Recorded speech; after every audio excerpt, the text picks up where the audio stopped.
waiting for the live stream to go live. I'll resume this inquiry into an appeal made by Dido Property Limited against the decision of Buckinghamshire Council to refuse planning permission for a film studios at land adjacent to the A4155, Marlow Road and Westhope Farm Lane, Marlow. My name's Katie McDonald. I'm a chartered town planner and I'm a planning inspector, and I'm appointed by the Secretary of State to hold this inquiry. This is the second day of the inquiry. Usual reminders, please, everyone, electronic devices, mobile phones, all switch to silent or off. There's no fire drills planned, so if you hear the alarm, it's real. Please exit via the fire exit at the back of the room, go back down the stairs, and the assembly point is by the riverside off Queen Victoria Street.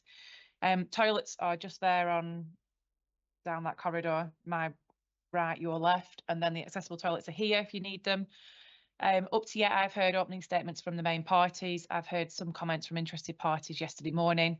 I heard from the appellant's master planner and scheme designer yesterday afternoon, and I heard evidence in chief from the council's landscape witness this morning. This session is to enable interested parties to speak about the proposal. It's planned to run for 2 hours. I've now got a very long list of people who have registered to speak. I think I've got at least 30 down. We'll try and get through as many people as possible. I don't mind sitting till 8:30. We can't really sit much later than that because the council will kick us out. And I'm sure everybody has got a life that they want to get back to. If I get through everyone registered to speak, I'll listen to anybody else that does want to speak. If I can't get through everyone, including the list of everyone that's put the names down, there is another session on Friday morning. So I'm happy to hear from people then. Or if you were, whatever you were planning on saying, you can submit that in writing and I'll have regard to it. Or if you do really want to speak and you can't come on Friday morning, then I'm sure I can make provision for you elsewhere next week or the week after. With that said, and I don't want to discourage anyone from speaking, it's not efficient to the inquiry or to me if you're just going to come up here and repeat something that somebody else has already said. It's just not helpful. So if that's the case, when I do call out your name, just let me know that you're just going to repeat something that somebody said and you're not bothered about coming up anymore. Or if you're all going to represent very similar themes, think about nominating a sports person, because that might save us some time. I will assume that you're happy to take questions on your evidence. If you're not, that will reduce the weight that I can give it in the report that I write.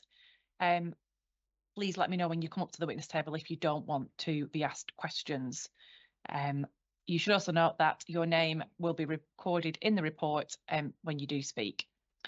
Advocates, please can you just shout if you want to ask questions of the not the witnesses, the interested parties, because there's that many. You just shout if you want to ask a question. If you don't, then I'll let them go back to the seat. If you're reading from something that you've already pre-prepared, it will be helpful to me if you can then forward that either to the Planning Inspectorate's Case Officer Holly or to Mr. Asif at the council, Mr. Asif at the council, who will forward to me, because it just saves me writing a note verbatim of what you're going to say. I feel like I'm going on and on here. Please, there's no need to clap, jeer, hiss, boo, here. It's not helpful. There's no need for pantomime spectacles. It's not helpful to me. It doesn't add anything to anybody's case, so just don't need to do it. Any other procedural housekeeping matters from any of the main parties before I start? Oh, you've got somebody else? Yeah, no, just to let you know, this lady needs to leave at 7 p.m. Okay. So she'll come up first. Thank you. Okay. Anybody? Procedural housekeeping? No. Okay. Right. So the lady that needs to leave at 7 p.m. can come up first. So that's Kath Dunn.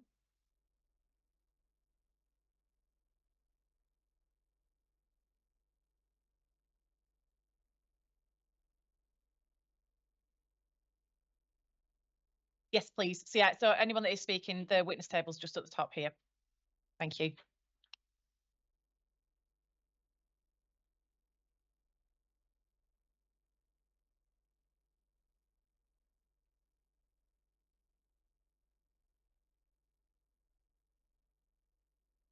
Is that better? Yes, it is. So I'm Kath Dunn. I run Careers with Intent, which is a careers consultancy working with young people and adults starting and developing their career journeys. I've been delivering careers and employability work across the UK and specifically in the Thames Valley for over 30 years. And I specialise in support for neurodivergent job seekers.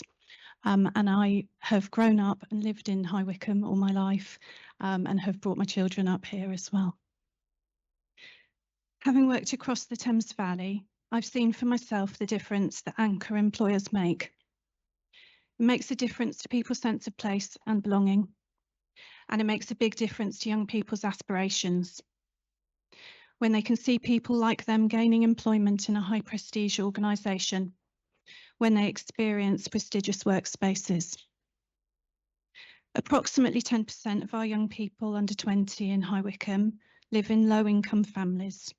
So when I'm looking at how we help young people develop their careers, I'm thinking about how we can support their social capital and provide opportunities for paid employment, which don't involve costly travel to London or to tech hubs and head offices in Reading or Oxford, but a 10-minute journey to Marlow.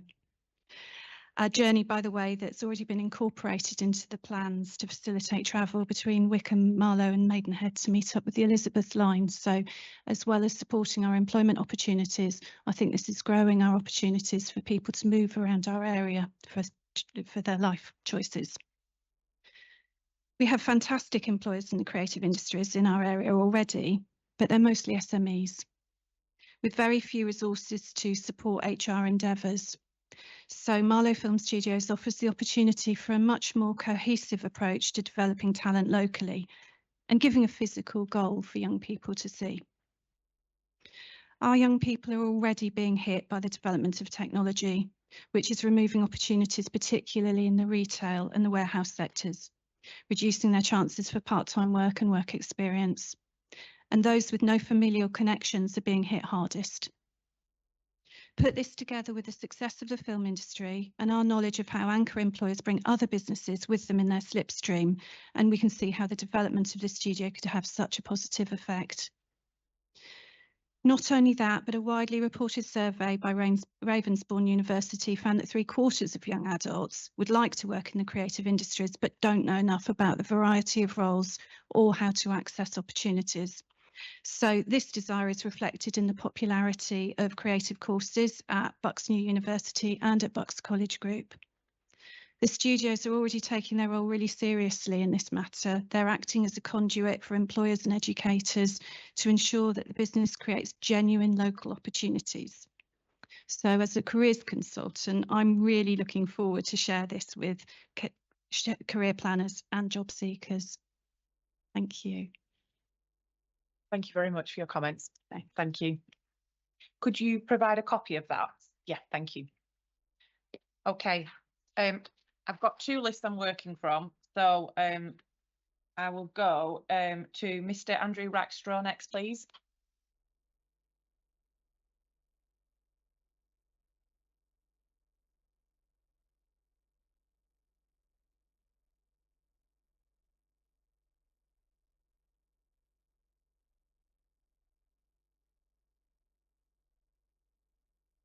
Good evening. Good evening.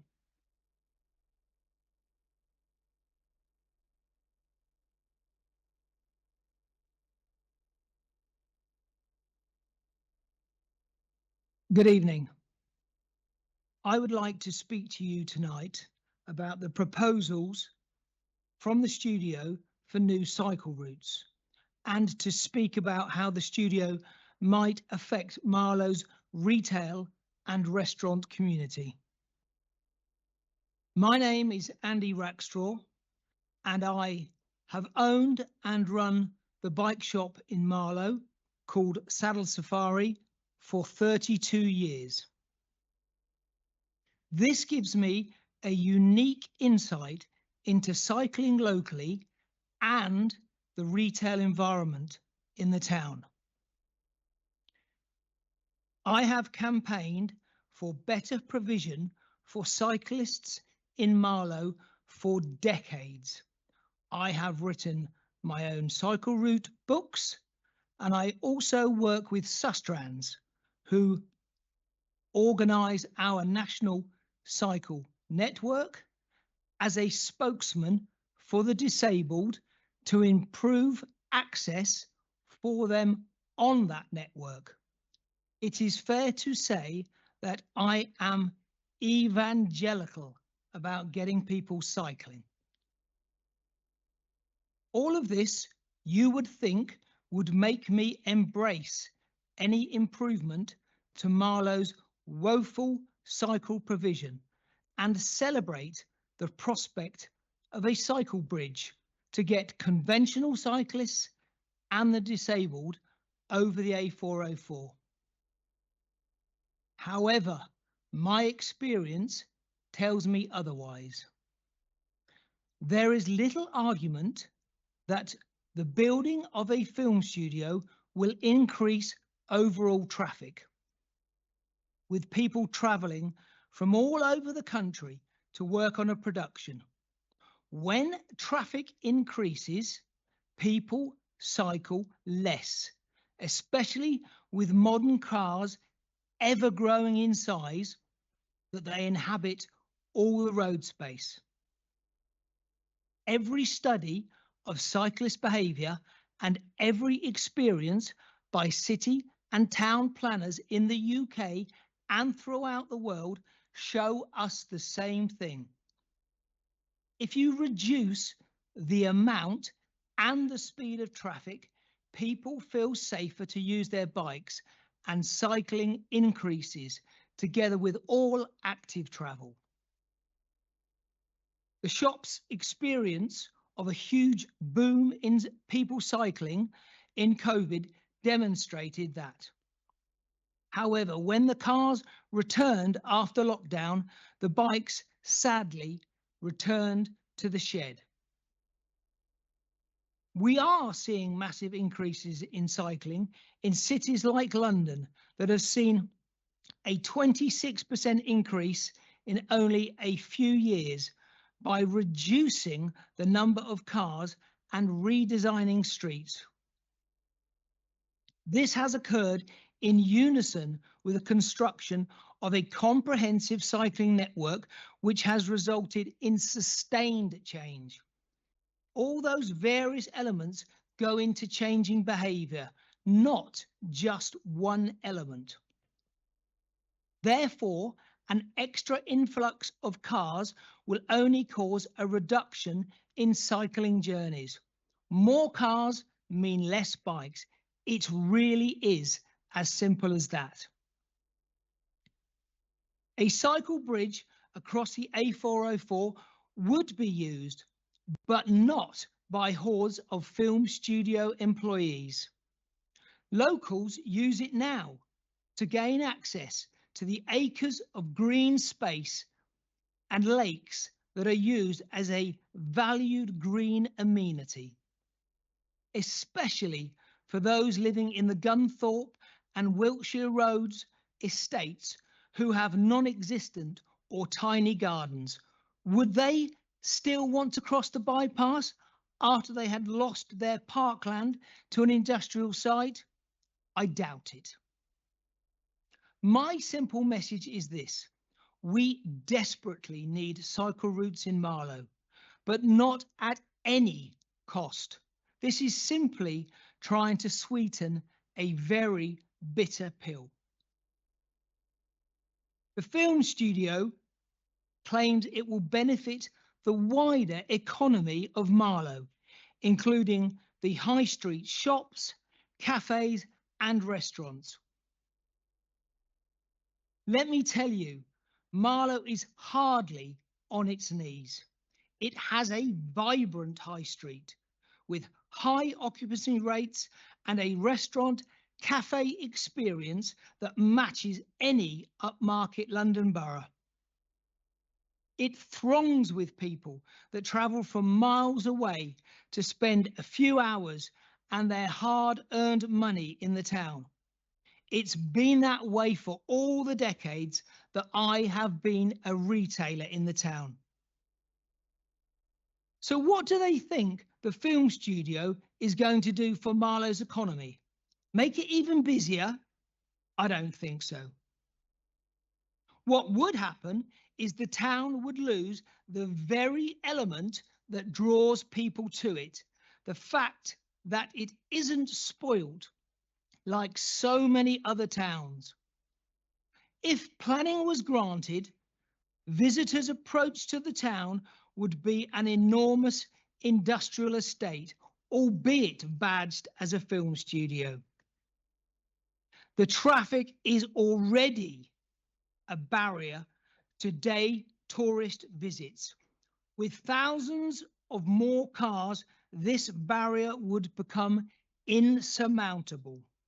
People would simply stay away, and the shopkeepers and restaurant owners would raise their eyes to the sky and ask, why did we let this happen? Thank you. Thank you very much, Mr. Rackstraw. Okay, next up, please, Tracy Matthews. Mr. Rackstraw, again, could you send a copy of what you've just said? Thank you. Super.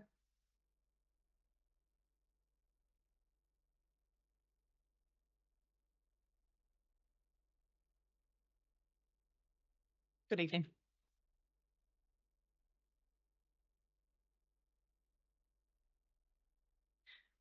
Good evening.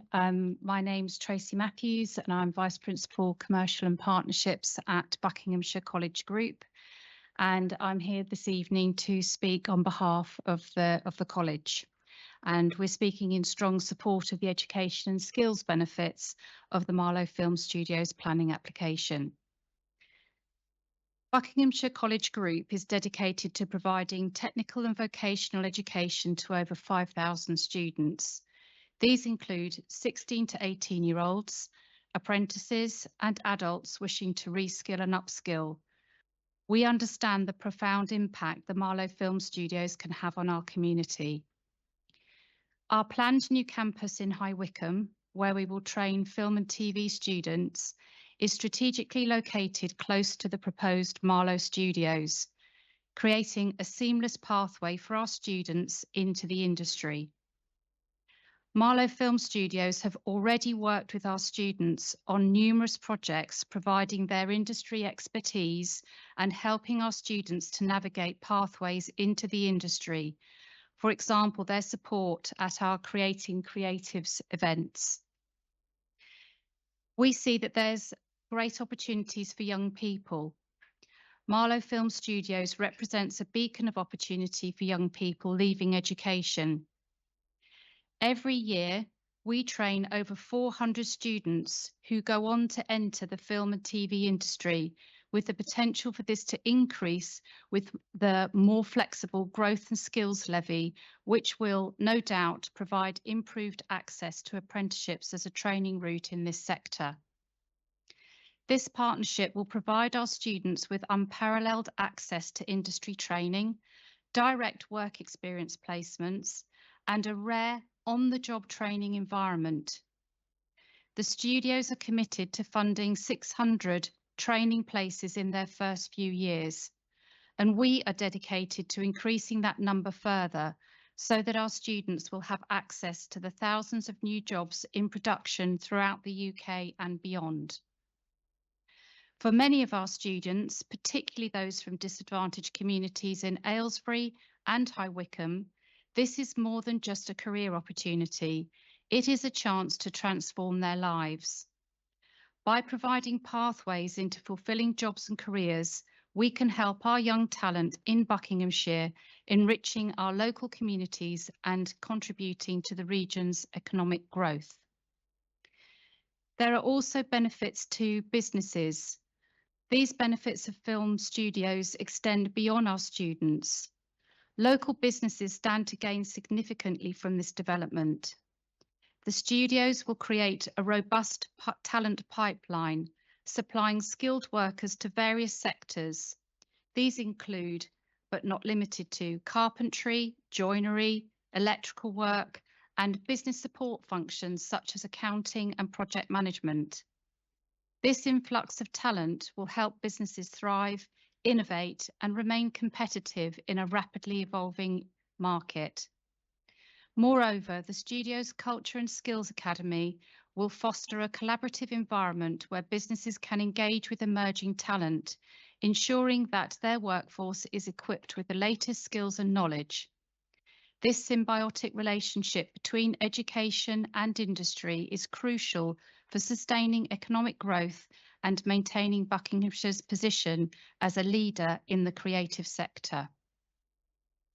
Marlow Film Studios also offers a unique opportunity for residents to upskill and reskill in the UK's growing film and TV industry. With the studio's commitment to providing training and employment opportunities, individuals looking to change careers or enhance their skills will find a supportive and dynamic environment to do so. The studios represent perhaps the most significant investment in Buckinghamshire's jobs in a generation, with the potential to create 2,000 jobs in the wider economy and 2,000 new jobs in the creative sector.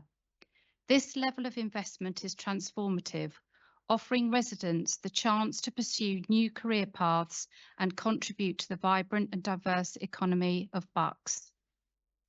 In conclusion, the Marlow Film Studios planning application is not just about building a film studio. It is about investing in the future of our young people, supporting local businesses, and providing career-changing opportunities for our residents. It is an investment in the economic and social fabric of Buckinghamshire, one that will yield benefits for generations to come. We urge approval to be given to this application and support the growth and development of our community. Thank you for your time and consideration. Thank you very much. Thank you. Okay, next up, please, Councillor David Johncock.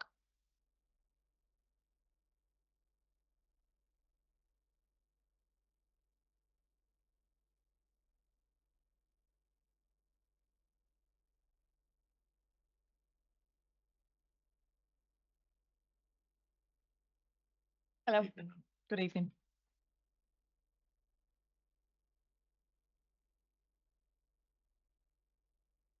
My name is Councillor David Johncock, and I currently represent the Buckinghamshire ward of Flackle Heath, Little Marlow and Marlow South East, and have done so since the formation of Buckinghamshire Unitary Council in 2020.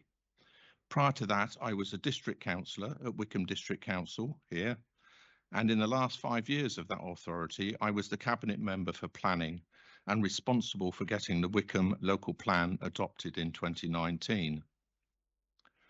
Policy RUR4 in that local plan identifies an area of land around the village of Little Marlow as a country park, something that is greatly needed in this area to compensate for the considerable amount of new housing that is to be built under the Wickham plan. Indeed, that need will be even greater now that the current government has decided to significantly increase housing numbers in our county, and this is clearly something that would be strongly supported by Natural England and why they are against the planning application for the film studio. The building of the proposed film studio would also go against many other policies within the local plan, and as Buckinghamshire Council has already identified, would have serious adverse impacts on local infrastructure, not least of all the roads. But it's the impact that the development would particularly have on people living within the Westhorpe area that I am very concerned about.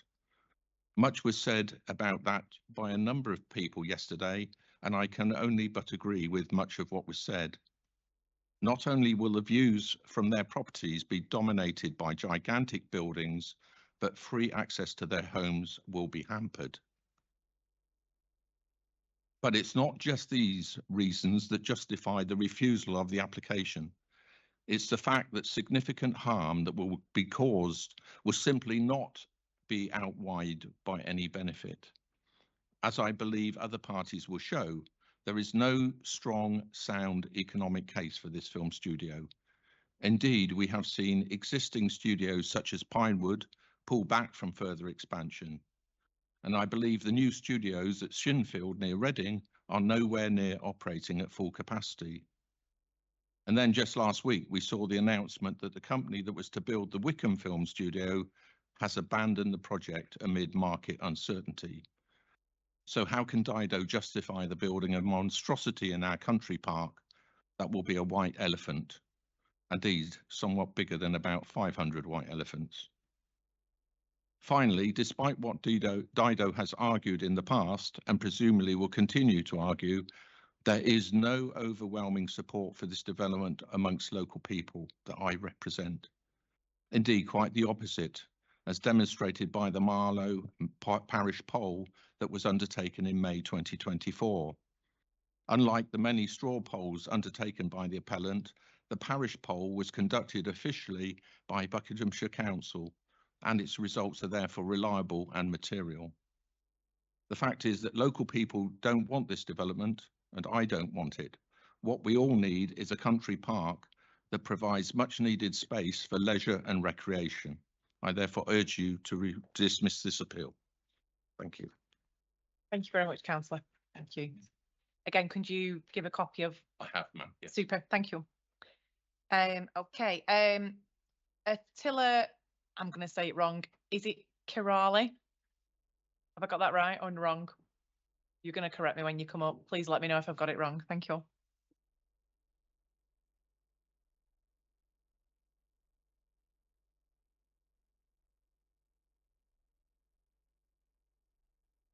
Good evening. Good evening. Would like to take too long time since someone's representing the same institution I am from. So I live in High Wycombe since 2008, but I happen to be a course leader and film teacher at the Buckinghamshire College Group in Amersham campus. So I would like to raise two specific points. One is that I'm not sure where is the information coming about the unused film studios, but as a veteran filmmaker, I used to work in feature films a lot. What I know, and I'm Hungarian, everywhere else in booming, and lots of film productions are pouring in. There's not enough space. So I think the data is somewhat controversial in this matter. The other point I would like to raise shortly that for the last 2 years, we're teaching level 2, level 3 and level 4 students for media, film and television. The increase of number of students, probably like 50%. A couple of years ago, we had 70 applications for film and television. I think we are, for next year, we have 160 for level 4 at the moment. So it's like almost triple. For us, I think the major point is to have a TV studio or film studio close by that we're working together for the last 2 years with the studio to planning a joint work for education in media, which is unusual in the UK market. I've teach courses in Pinewood as well. It's mainly just rightfully profit making and some education if we are lucky. Here we're building it from the grounds, and I think we will have, hopefully we're going to have space here, as unfortunately you probably know that the FE factor is not really a well-supported education sector in the UK. We are the least supported by increasing our salaries, and unfortunately in a couple of years we're going to combine 2 campuses from Wycombe and Amersham to in the single campus in Wycombe, and we lose all our studio space. So we're going to have to teach film and television production in office environment. So it would be absolute crucial and a dream for us to have something to build in this environment close by and providing our students some practical training. Thank you very much.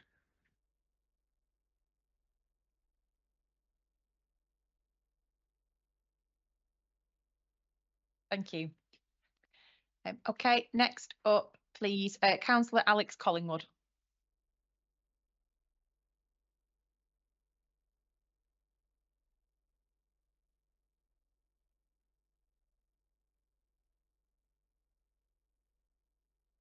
Good evening. Thank you, sir. Good evening, Madam Inspector.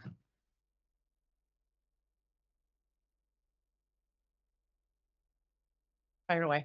Okay. My name is Alex Collingwood. I am the local councillor for Marlow, which is the neighbouring ward. I grew up in Marlow, went to school in Marlow, and I've been in the council for the last 34 years. So I've seen everything come and go and the rest and beyond. This application will actually have a negative impact on Marlow because although it's actually just across the road from the bypass, actually all the traffic and everything else will come through Marlow itself. I'll cover three aspects. Firstly, Greenbelt, impact on Marlow, and then the local democracy piece, and we'll see just a little anecdote about the jobs.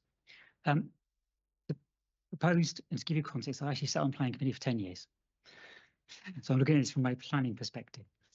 The proposed development would be inappropriate because there's very substantial spatial and visual harm that it will do in terms of the openness of the green belt and a significant loss of open countryside. And that conflicts from the fundamental purpose of green belt, which is to prevent urban sprawl and keeping land permanently open.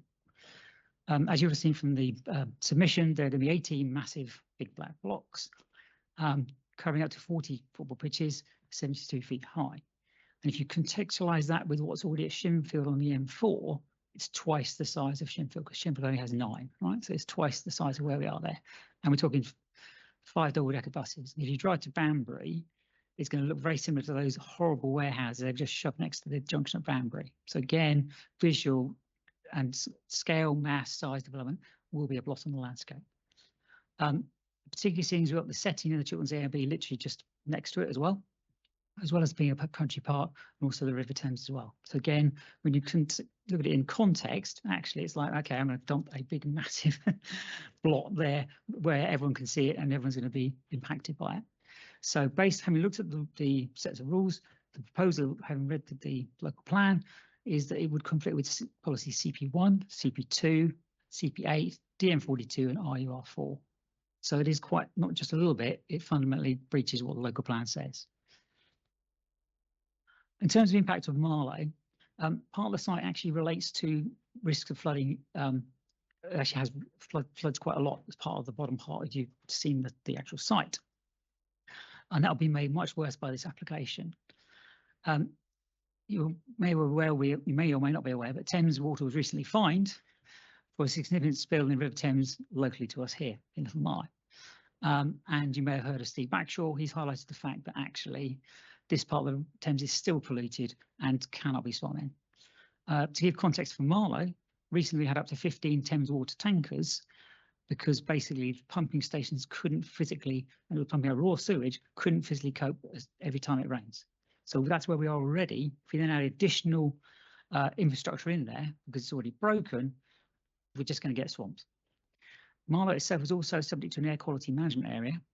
And then potentially, based on the numbers they submitted, you could have potentially between 4,000 and 10,000 additional car space journeys through the whole piece, because obviously the 4155 is the main arterial route, and that goes through the centre of Marlow. Based on the plans they submitted, this displaced parking piece, when you look at what they asked for in terms of their potential yellow lines they might need to require, that almost takes up a third of Marlow. So literally a third of the residents won't be able to park outside their houses. And in terms of the traffic survey they submitted, when you looked at the tailbacks to each way, it's up to 45 minutes both ways on A455. That then directly impacts on the 404, which then directly impacts on junction 4 within 40, directly impacts on junction 9. So therefore, you don't know if you were here yesterday. I think yes. Did you? I think managed to get here early enough, but even then, anytime there's a slightest change or problem with M40, there is massive gridlock along. So this will do that. What you saw yesterday will be occurrence on a daily basis because of the way that the traffic survey that they submitted says it will do. So yeah, so it will have a direct impact on Marlow itself. In terms of the local democracy piece, the Marlow Parish poll was physically held, and actually it was done in a way, although it was done by the council, it's not like a normal election piece where it's 7 in the morning till 10 at night. It was literally 4 till 9 in the evening, no advertising, literally people had to front up and just go and vote if they wanted to. Over 2,000 people voted, and that's as much as we get in local elections, right? So that's on this one issue. There were no publicity, no polling cards, no postal votes, and then 85% of the people actually said, you know what, the answer is no. 1,700 people said the answer straight no. When I then saw what the opinion survey that the panel used, when you saw the breakdown, actually only 29 people actually said they were favourable of it, and they were from Marlow. The rest actually in that opinion poll were from either Aylesbury, Bletchley, Milton Keynes, etc. So therefore, not really representative of what's actually going to be happening to them as a local person. Just anecdotally, in terms of Pinewood Studios, the feedback I've had is that of all the people who work there, in reality, there's only 200 people who work there in ancillary jobs, security, catering, and the rest of it. All those productions all come in and bring other people in and out. So therefore, if Pinewood Studios is their template, which I guess it must be, because they're going to have these big, super film studio, big blockbuster things they do at Pinewood, therefore the actual number of jobs that they're quoting actually won't be a reality for local people. I've had some additional information in there, but I'll leave that for you in the report, so you've got the additional data supporting some of this list. But in summary, Madam Inspector, along with Joy Morrissey, my fellow MP, to me, the very special circumstances is a very deliberately high bar to prevent inappropriate development. And this application fails to reach that bar. My question is, do we want our children and grandchildren to ask why we approved the application, where it's clear that the known harm clearly outweighs the unproven benefit? In conclusion, I would request that the application is refused and use the policies CP1, CP2, CP8, DN42 and IUR4. Thank you. Thanks very much, Councillor. Thank you. Again, can you? Yes. Thank you. It's all done. Yeah. Okay, next up, please, Greg Lyons, or Greg Lyon, sorry, it had an S on.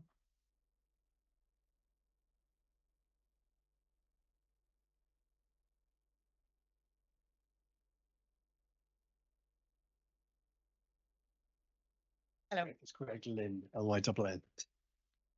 Okay. L-Y-N-N. Yep. Well, I'll be a lion if you want. Thank you, ma'am, and good evening, ladies and gentlemen. My name is Greg Lynn. I'm a film and television producer who's recently moved into the area. I live in Taplow. I specialise in children's animation, and I currently have 3 animation, 1 drama show, and 1 quiz show in development. And when they get commissioned, I hope to be able to make them locally and employ local people. 20 odd years ago, I raised £6 million of private investment and started a company that made 4 very successful shows.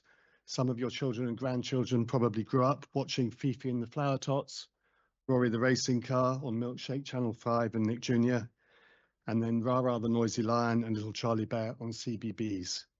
I sold these shows all over the world, and we created about £560 million worth of global income at retail, which returned about £45 million to my company. Unfortunately, most of that got soaked up making 360 episodes of very expensive animation. But we had a great deal of success, and all that money that came in from abroad flowed into the Exchequer. I employed over 30 people at our head office in Wandsworth in South London, and I had over 100 studio staff in Altrincham, which was the centre of excellence for stop frame animation, and at Pinewood Studios. Bucks has a very high loss of young, well-educated, ambitious and talented people, and I've met many of them, and they want to work and stay locally, but they're being forced out because there aren't enough jobs and the prices of accommodation are prohibitive.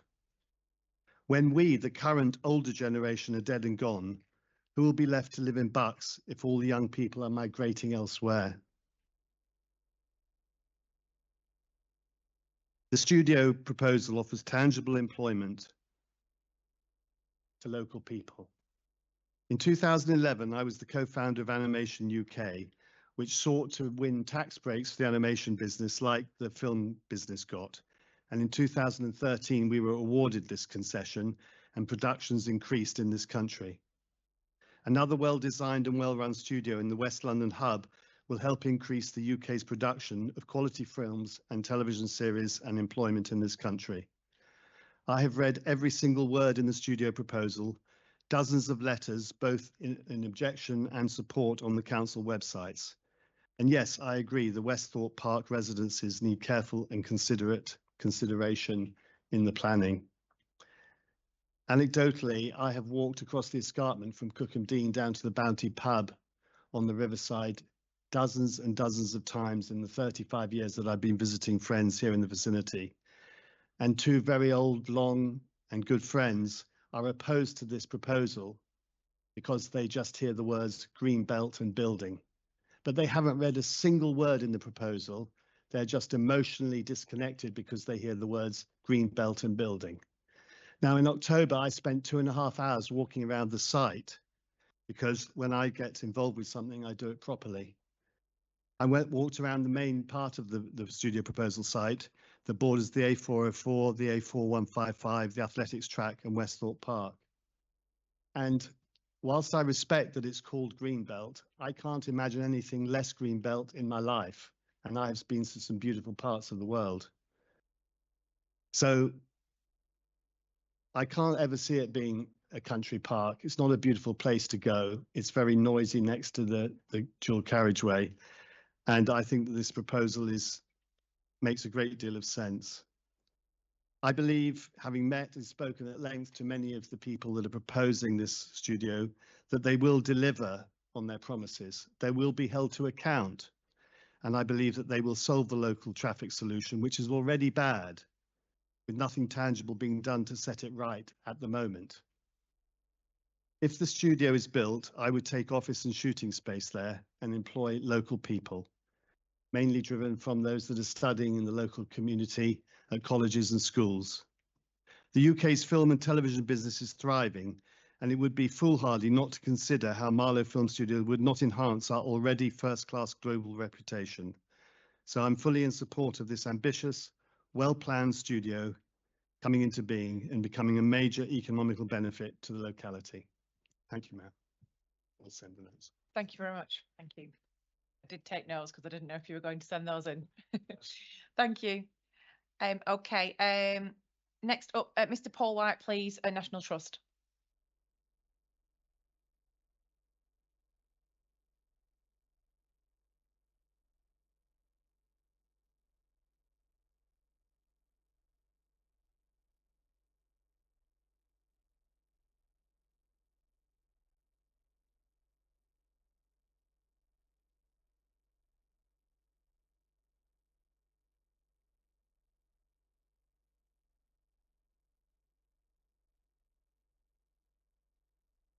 Thank you.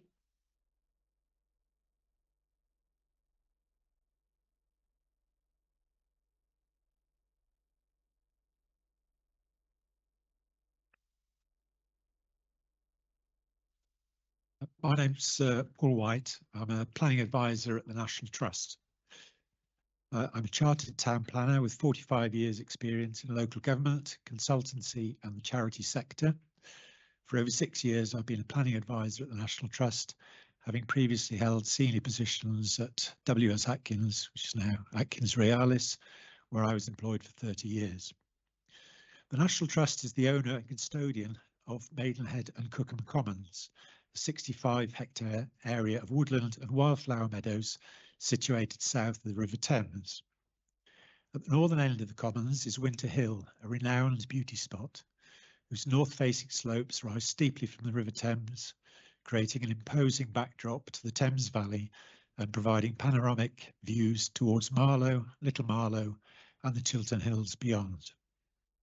From Winter Hill, the appeal site is located about 800 metres north and features in the views enjoyed from the public car park on the top of Winter Hill and from public footpaths across the commons. For generations, Winter Hill has been an iconic and much loved place of gathering for locals and visitors. Figure 1 in the document I have here shows the extent of National Trust land ownership at Winter Hill and the adjoining Cock Marsh, and Figure 2 indicates the location of Winter Hill as part of the Maidenhead and Cookham Commons. The Maidenhead and Cookham Commons, including water meadows and chalk grassland from Cock Marsh to Winter Hill, were acquired by public subscription and donated in 1934 to the National Trust, which has been the custodian ever since. The Maidenhead and Cookham Commons Preservation Committee is responsible for the management and financing of the commons. Its policy is to preserve the natural aspect of the commons having regard both to their importance as a geographical and visual buffer between Maidenhead and Cookham, and to their ecological and archaeological interest. Providing public access to the commons compatible with these objectives is a key priority of the committee. Until the 1960s, Winter Hill was chalk grassland grazed by sheep. Since then, with the cessation of grazing, secondary woodland has established through natural regeneration, featuring mainly ash with a few sycamores. In recent times, the area has been highly affected by ash dieback, such that the resultant thinning has opened up partial views over the Thames Valley.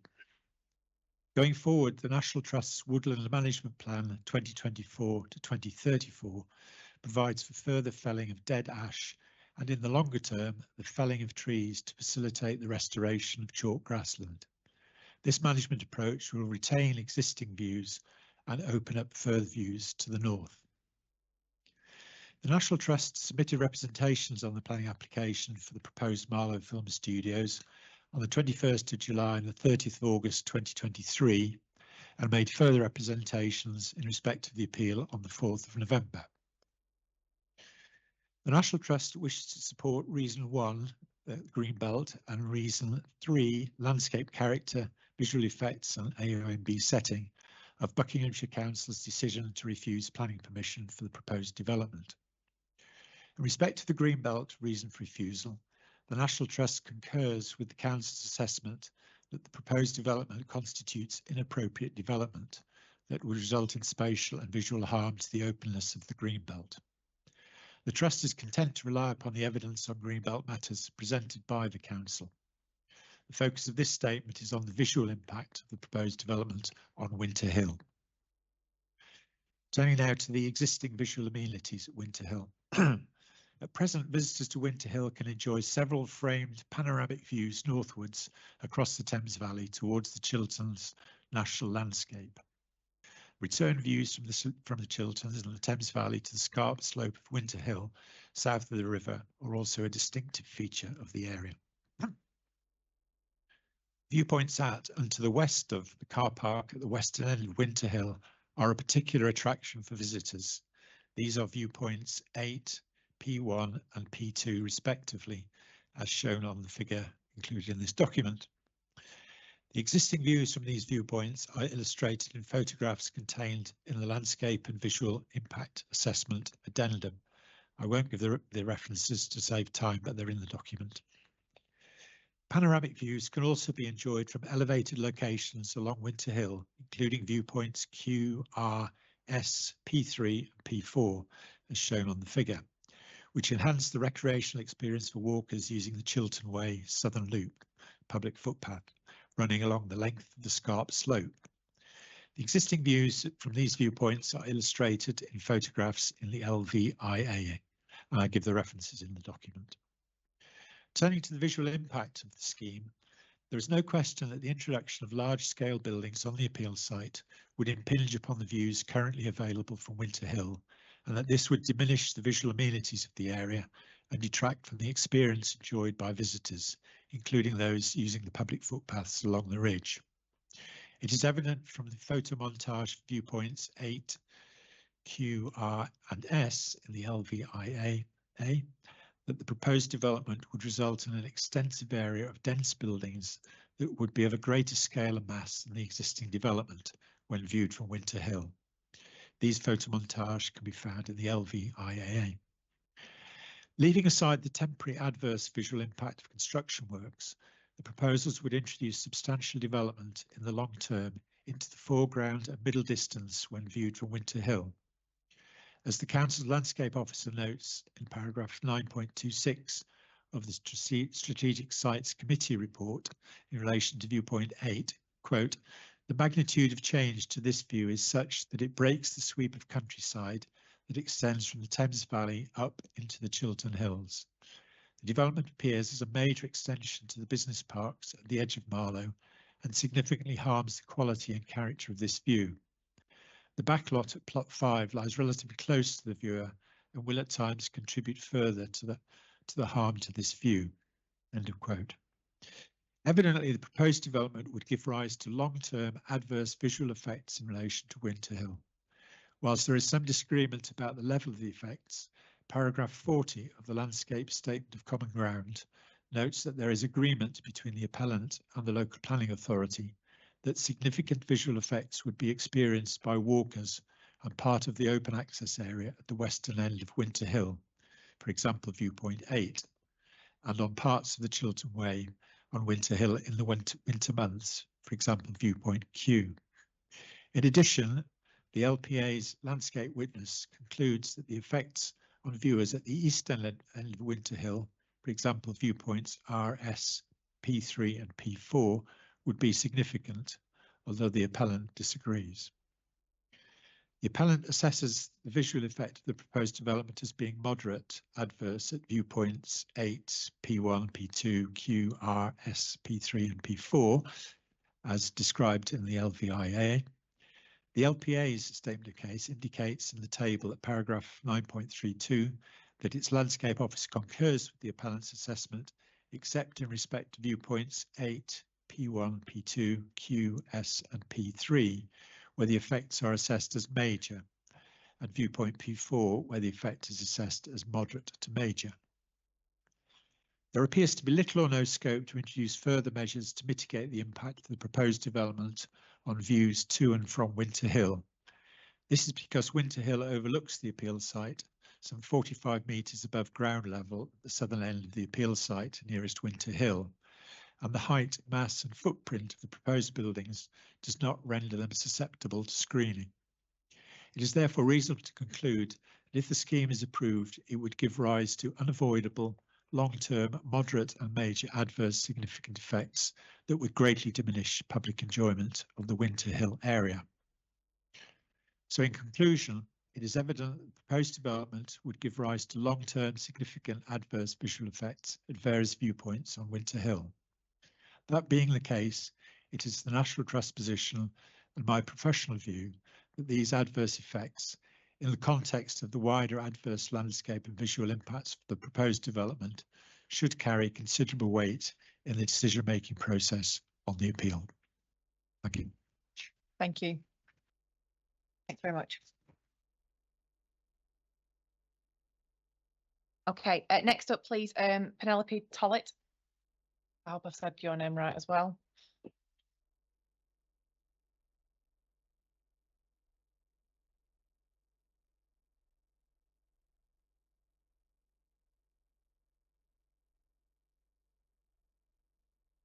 Hello. Excellent, thank you. Thank you. My name is Penelope Tollett. I am a resident of High Wycombe, a bus user, and the prospect of an express bus to Maidenhead is fabulous. A local environmental campaigner, a freelance facilitator and chartered town planner by profession, and the former head of planning at Wycombe District Council, and enjoyed working with Councillor David Johncock, even if we now appear on opposite sides of this discussion. I am strongly in favour of this proposal, both professionally and personally, and I have not changed my mind since leaving public office. High Wycombe is a very constrained town, surrounded by both greenbelt and a national landscape. Finding suitable sites for modern employment uses is therefore an ongoing challenge. Conceptually, planning is a very straightforward activity. For modern employment uses in the southeast, it is necessary to find relatively flat land that is close to major roads or motorways. In addition to the physical constraints, High Wycombe is not a wealthy town. Those of us that live in and around the town, we love it for its grit and realism, but with a lack of obvious opportunities for new economic development, the prospects for the town are not good. This is not unique to High Wycombe. It can be assumed that just because a town is within an attractive landscape and in the southeast, that it will have economic prosperity. This is, of course, not true. Wycombe has and will continue to export, in inverted commas, some of its economic development as well as some of its housing to other locations. During the preparation of the Wycombe District Plan, the Westhorpe site was identified as one of the potential options for Greenbelt release for employment and was the best performing potential employment site allocation in the then Wycombe district. It was not in the end allocated because a site at the air park was available.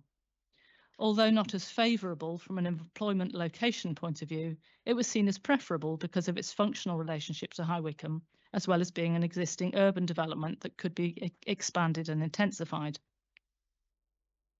This exercise of looking for suitable land for employment uses for High Wycombe will be carried out as part of the preparation of the new Buckinghamshire local plan and for subsequent plans. At each time, it is possible that another site will be found which is preferable, but given the constraints of the town and topography, this is unlikely. A much more likely scenario is that the site will, in the next 5 to 15 years, be released for employment uses, with a financial contribution being required to deliver country park facilities elsewhere in the RUR4 area. Indeed, I would say this was as certain as anything in the future ever is.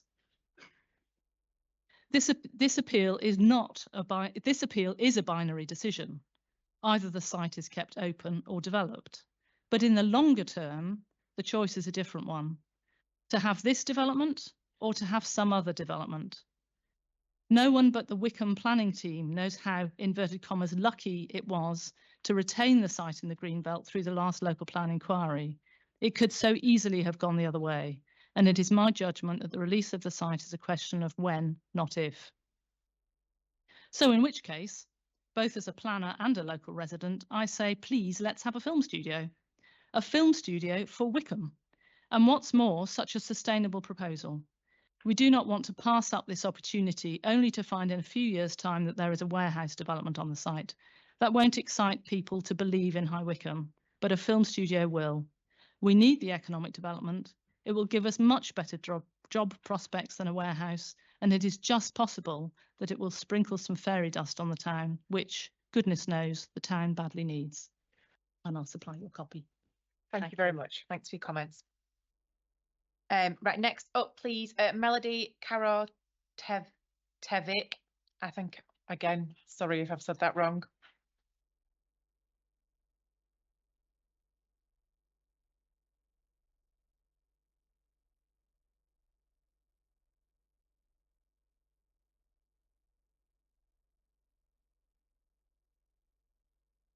Hi, Melody. Hi, my name is Melody Karotevic. I'm 13 years old and I attend Sir William Borlase Grammar School, which you might know is on Marlow High Street. I live in Thimble Cottage on Westhorpe Farm Lane and have done so for several years. Westhorpe Farm Lane is our only way in and out of the cottage and several others. It takes just 7 minutes by car to get to school if the A404 roundabout is clear, but it always takes longer. At the end of Westhorpe Farm Lane, we can only go on the busy little Marlow Road by turning left towards Marlow or right towards Bourne End. Either way, we are often waiting for many minutes before we can turn left to go to school due to high-speed traffic. I already plan my whole morning around the traffic. I have to leave earlier than I want to, wake up earlier than I should have to, just to avoid being late to school. But it's not just me. My friends face the same struggle. It's frustrating, it's stressful, and it makes every single day feel like a rush. But it's not just about getting to school. When I leave my house, the first thing I see are the local pheasants, specifically one we named Clarence, and the deer and the ducks. In the summer, they wander across our garden and the fields in front. It reminds me how lucky we are to have this space, this greenbelt, right here in our community. That greenbelt isn't just land, it's home to so many animals, a sanctuary for wildlife that depends on it. With green spaces in the UK shrinking every day, we can't afford to lose what we're already so fortunate to have. We already have had experience in film studio. The filming of Star Wars' Andor. I vividly remember walking past the temporary studio with the frosty security, the massive green screen, and the bangs I could hear whilst trying to study, even though the set was substantially far away. Now, more than ever, I need to study for my GCSEs with no disruptions, the kind that would come with the gigantic studio close to any household, and the one proposed would be right in front of my bedroom window. Personally, I don't want to wake up one day and look out the window to see concrete where there used to be big green trees. I don't want to see a dull grey building blocking out the sky, taking away from the open space right in front of our house. I don't want to hear the constant hum of traffic instead of the birds singing in the morning. It's not worth it for another film studio that's not guaranteed to succeed. Thank you. Thank you very much.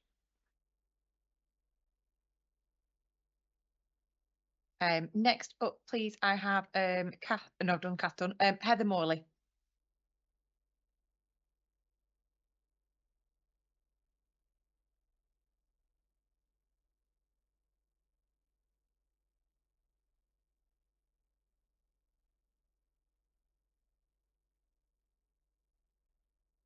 Good evening.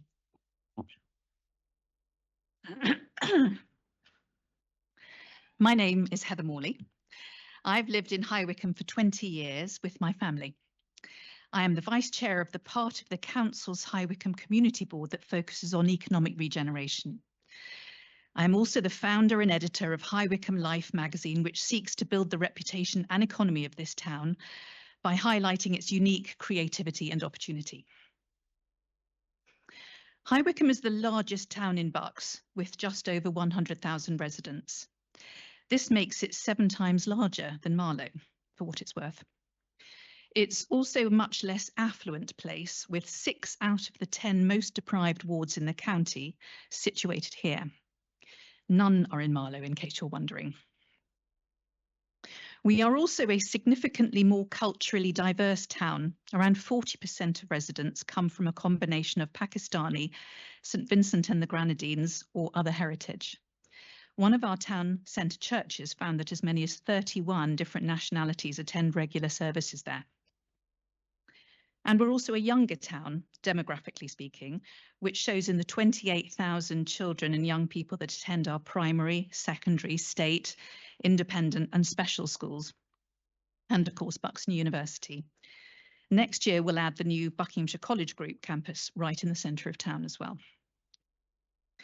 Now, culturally diverse and less affluent youngsters apparently find it harder to get jobs in the film industry, which has for too long operated as a sort of chumocracy, whereby it really helps if you know the right people. Marlow Film Studios is already reaching into the High Wycombe community to meet our people of High Wycombe. With their training academy and plans to coordinate with Buxton University and Bucks College Group regarding course content, they are breaking the establishment mould. They seem to understand that diversity is much needed in the film industry. Indeed, one of the Marlow team's stated aims is to work in High Wycombe to expand access into the film industry for disadvantaged minorities. That includes engaging with organisations such as Talkback and the Oasis Partnership, who help disabled and troubled youngsters in access, training and employment. Please let's allow them to build on that for the sake of our town's youngsters. High Wycombe's creative heritage started centuries ago with the furniture industry that made the town famous. That remains in somewhat diminished form, but we can now boast of other creative excellence too. There's live music, that would be pop, jazz, rock and classical, plus painting, sculpture, theatre and stage school, graffiti art, and much more. I put out a call on Facebook about a year ago to find local residents, just on the off chance, who might live here but work or study in the film industry. And I got 120 responses within 48 hours from just one single post. We have, therefore, so much talent here, but we need employment and training opportunities, or our talent will either wither or migrate elsewhere.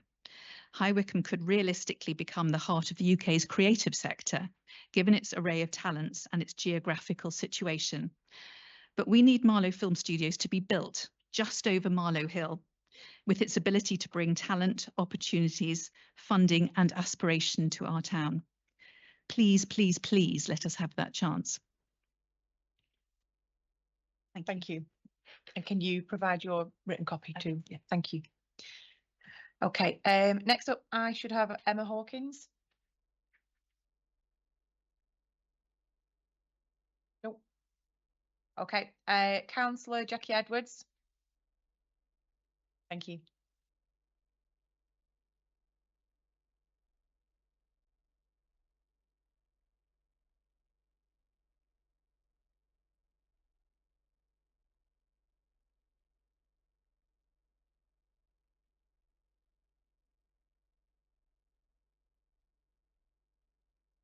Good evening. Hi.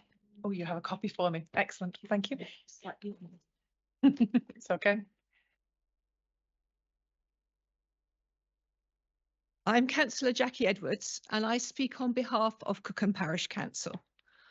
Despite being only a kilometre away from the proposed Marlow Film Studio development, at its closest point, as you will all know, Cookham Parish is in the Royal Borough of Windsor and Maidenhead, rather than being under Buckinghamshire County Council. This administrative barrier and the physical separation of Berkshire and Buckinghamshire communities by the Thames have resulted in underrepresentation of the voices and interests of Cookham residents in the planning process for these proposed film studios.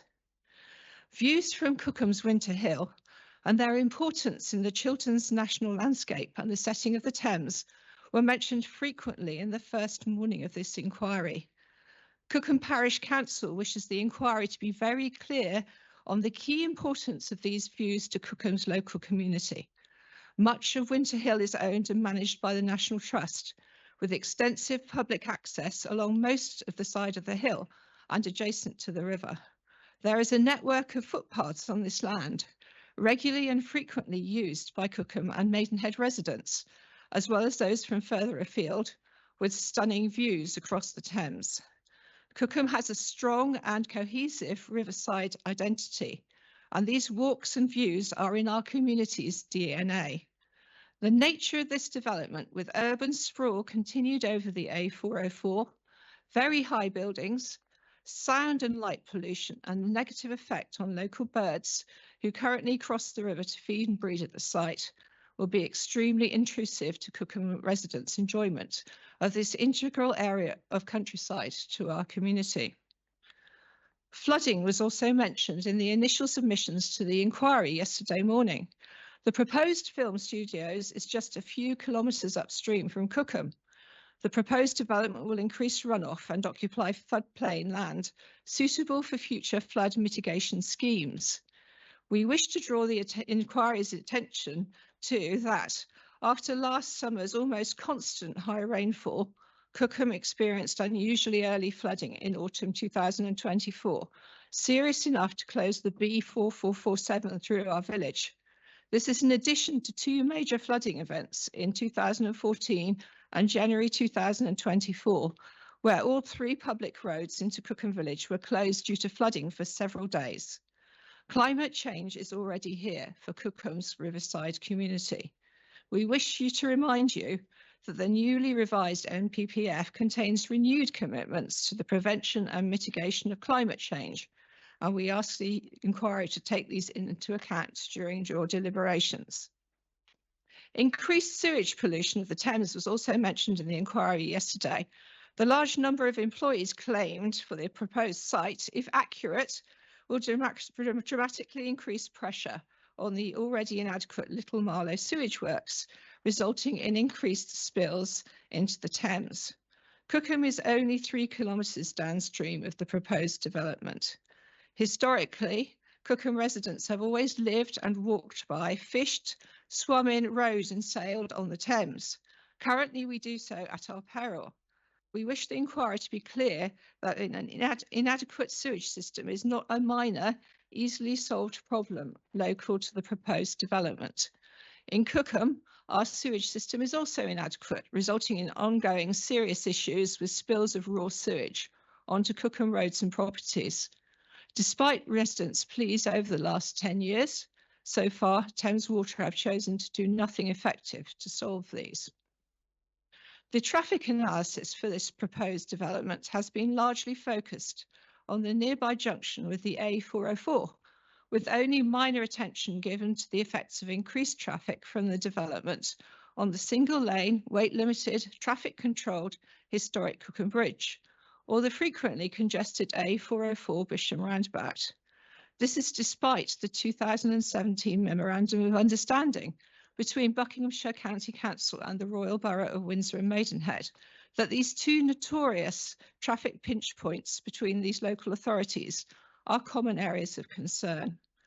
Cookham Bridge will be a regular shortcut for traffic travelling to and fro between the proposed film studios and London via the M4, which is even more likely to be chosen during the frequent congestion experienced by the A404.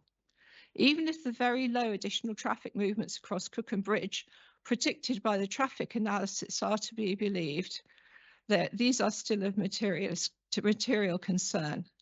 This is because, as Cookham Bridge and the adjacent Sutton Road Cookham High Street junction will be at overcapacity, even small increases in traffic demonstratively will result in significant increases in delays over Cookham Bridge.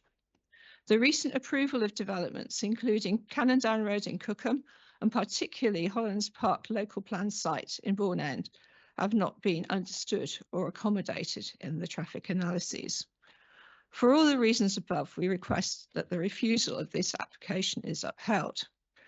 Finally, Cookham Parish Council welcomes the inspector's intention declared to the inquiry yesterday morning to visit Winter Hill during the course of the inquiry.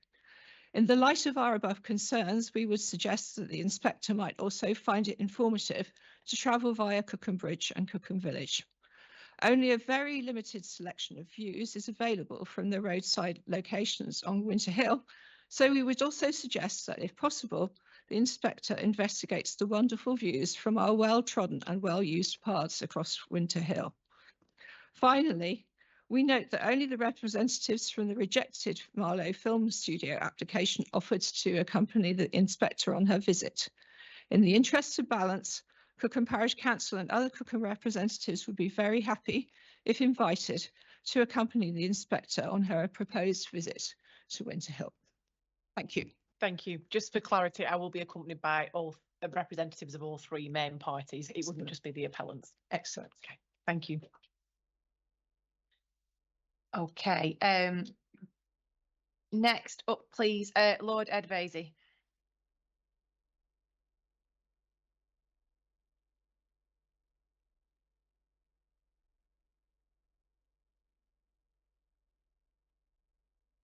Nice run, thank you.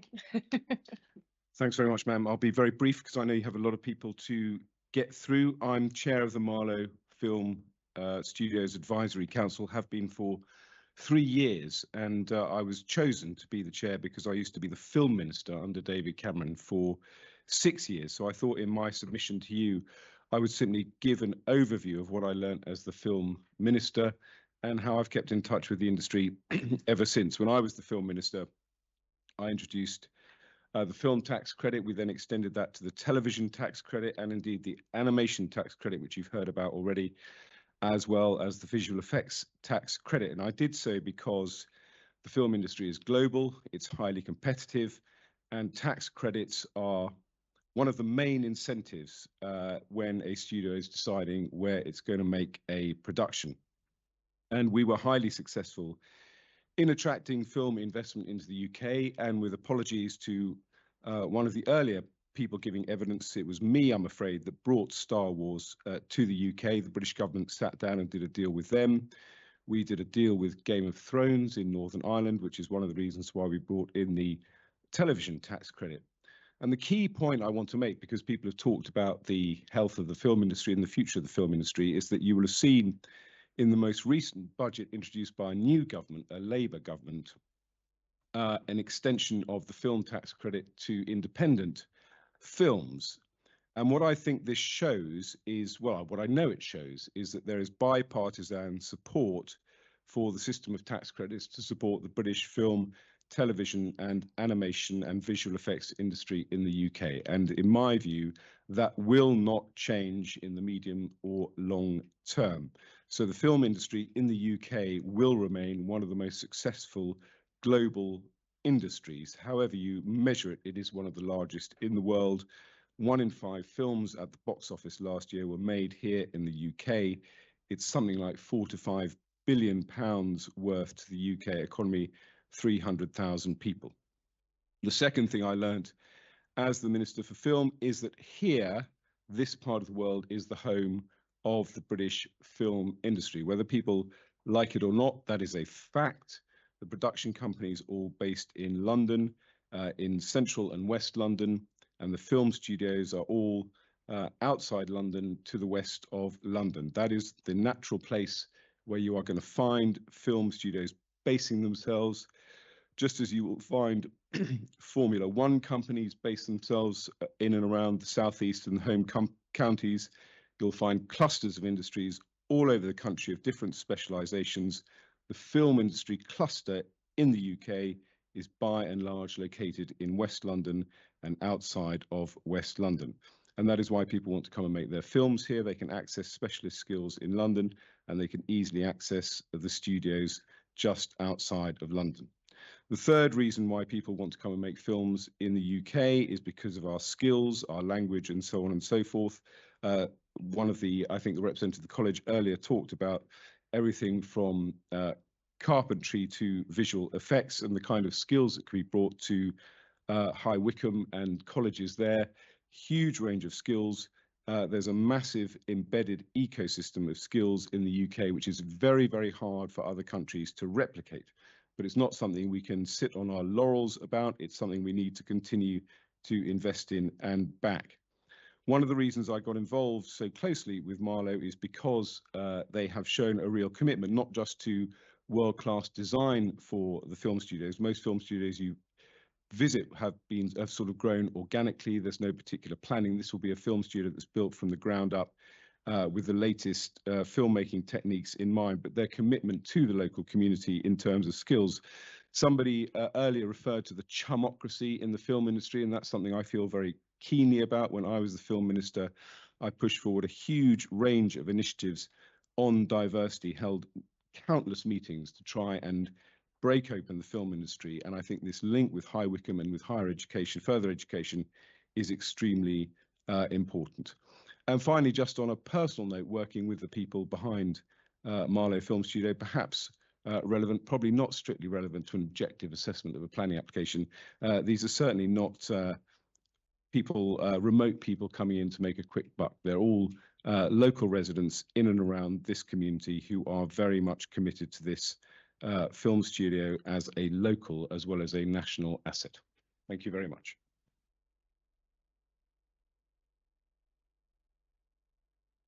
Thank you. Okay, is Emma Hawkins here?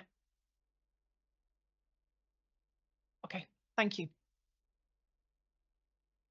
Dr. Fabian Gulmino. Have I said that right? Sorry.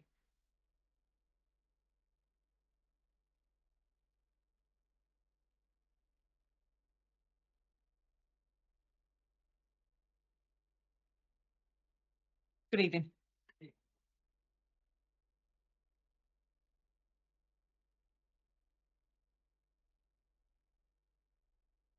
Good evening, everyone. My name is Fabien Guillemino. I'm a French national, as you might be able to say, from the accent and from the strange name. It's a difficult to pronounce one for UK nationals. I've experienced that a lot over the years. I've been living permanently in the UK since 2006 and in Marlow since 2009. I apologize in advance for the lack of preparation. I wasn't actually planning to come and say anything tonight. I was put up to that by my wife and decided a bit on a whim tonight to actually come, mostly just as someone who lives locally, obviously, and will be impacted in all the ways that have been very eloquently described and that I cannot improve on. So I won't even attempt to. I think a lot of evidence has been brought on both sides of the argument regarding this project.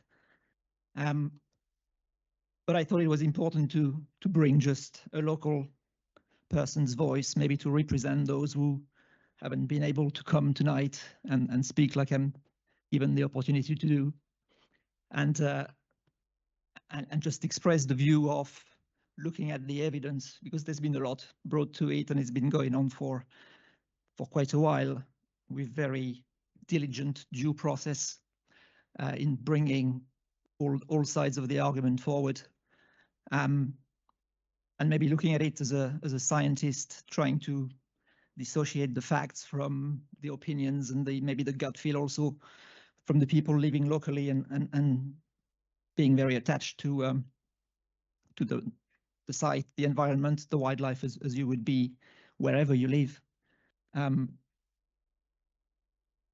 What I've seen, looking and listening over this period of time, and I'm sure a lot of people will have seen, is the consideration that there is definitely a need to reconsider the use of and the denomination of green belt, or the fact that there is probably areas denominated as green belt, which would be suitable potentially for development and should be looked at for the sake of economic growth.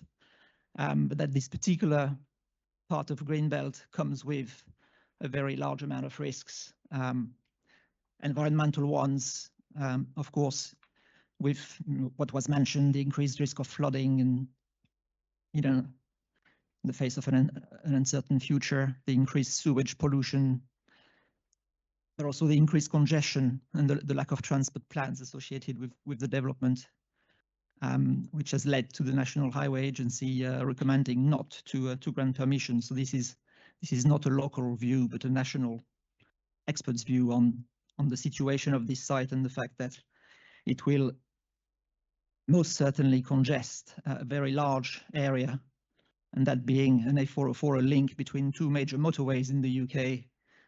This congestion has a very large impact on a large amount of people trying to commute and drive through this area. So you have to weigh that impact against the benefits of having a studio built in this particular place, and many interventions have spoken about the need for the UK to have this creative industry being promoted and it being a good opportunity. Here again, there is also a lot of questions around the actual proposal that was put forward, and from what I see, one of the key ones is for that particular area where we are, the fact that Pinewood, which is just outside Marlow, very locally in Booker, and the home of the Bond franchise and Disney's UK production hub, has put on hold its expansion plans. So why would a studio that is just around the corner, which was granted permission to expand as a studio, has decided not to, if there was such a buoyant need for this type of employment locally, or this type of industry? And another example of that is last month, developers scrapping their plans for the nearby Wickham Film Studio because of market uncertainty in that industry. So, yeah, I just wanted to come and express that view. I won't take any more of your time. That on balance, it seems that it would be a lot of impact, of damaging impact locally for really questionable benefits. Thank you. Thank you very much. Oh, merci. Okay, next up I have Peter Spence.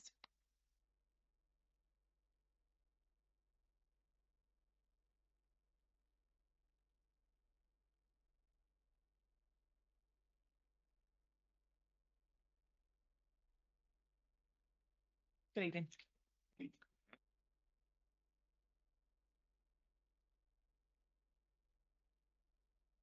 My name is Peter Spence. I'm the founder of the Wickham Furniture Forum. Briefly, by way of background, our aim at the forum is to create an alliance between business, education and the business support sector to make the furniture and furnishing sector in the area the best it can be in providing secure, well-paid, satisfying employment to the next generation. We like to see ourselves as part of the creative sector, a small one, but part of it. So it's this background that leads me here today to support the Marlow Film Studios, which would be a mega creative business for the area. As we build on our furniture heritage, which has a long history in Wickham, we're very much looking to the future. Many here will recognise that Wickham, previous speaker has mentioned this, needs all the help it can get. And the creative industries, of which Marlow Film Studios would be a massive part, can play a significant role in providing the growth that can deliver jobs and prosperity. It's generally accepted that the creative industries at which this country excels can play a leading role in the regeneration of localities. So for me, this is all about jobs, but not just any job. What I mean is secure, well-paid, satisfying employment. Many of us at this hearing in the audience will have enjoyed successful and prosperous lives in this country, due in part to a mostly stable economic period. We've had our turn, our generation. But now things are a little bit more bumpy than they were. This is why it's so important to focus on the next generation and make sure we leave a sound legacy for them to inherit. Marlow Film Studios can be an important part of that legacy locally, and that's why I support the appeal. Thank you. Thank you very much for your comments. Again, if you could pass a copy on to the case officer. Thank you. Okay, next up, Mr. Stephen Hill.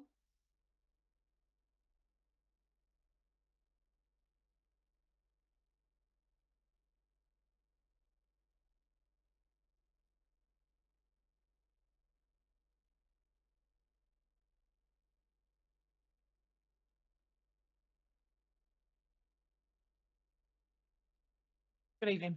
Thank you.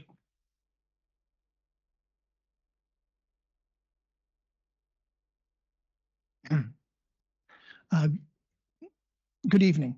I've lived in Marlow for 30 years, and during that time I've seen the town struggle to increasingly stay in balance as it has grown. Greater traffic congestion and more water solution have been two among many signs. I believe that this proposed development would tip the town frequently into chaos, threatening existing economic activity, as well as residents' quality of life. I would like to make three other points. The first is that I strongly believe that this planning application is no more than a money-making scheme for the developers, disguised as a desire to build a film studio. For me, all the telltale signs are in place. 1, wealthy private investors with no experience of running a film studio. 2, an offshore tax wrapper designed to maximize their personal benefit and minimize the British taxpayers. And 3, a huge instant financial gain for them if permission is granted. My second point is that the disguise of a film studio was a good one at the time the application was launched, but is not now. The COVID era produced huge demand for film content, outstripping supply. Since then, a tremendous increase in supply has coincided with a significant drop in demand. My third and final point is that if this project does have economic benefit to anyone beyond the investors, which I utterly doubt, and which others will refute during this inquiry, why not site it in an area of need, like Luton, following the Vauxhall closure, rather than in an area of very full employment, like Marlow? I urge the inspector to see this project for what it is and recommend accordingly. Could you provide Make sure. Thanks very much. Okay, I now have Hugo Kilner, please.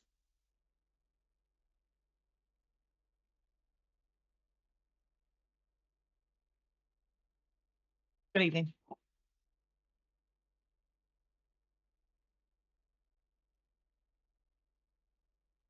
My name is Hugo Kilner, and I want to essentially pick up where the previous speaker in favour of Marlow Film Studios left off. I've just recently graduated from a film degree about 6 months ago, and while I can't necessarily speak to questions on the environment, I can talk about a perspective on this that I share with many of my peers, and not just those who are on my course either. And it's a perspective that even though this affects us just as much as anyone else, it's people my age who are often amongst the first to be dismissed. My goal is to ultimately work in the film industry. It's a goal that's shared by a growing number of young people in this country.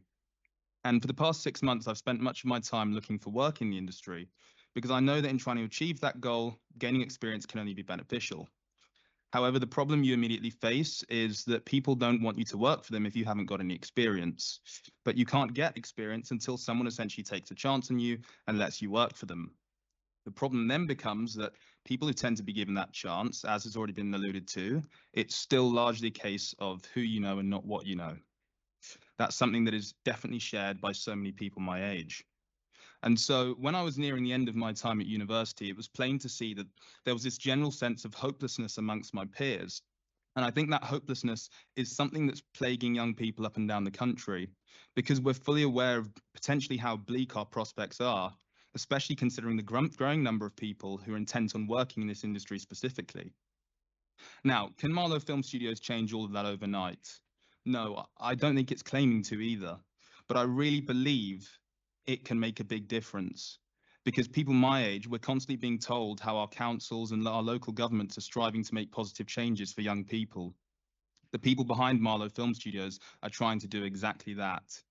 They're pledging to create thousands of new jobs that will develop a diverse array of skill sets. And well, of course, not all of those will go to young people. It's going to give a lot of them in the area that chance that is just so hard to come by in this industry. And they're not just stopping there. They're also creating training schemes and programs designed with upcoming generations in mind. So it's clear to me that the people spearheading this care about Marlow. They care about High Wycombe. They care about Buckinghamshire. They care about the film industry, and they care about developing the country's workforce.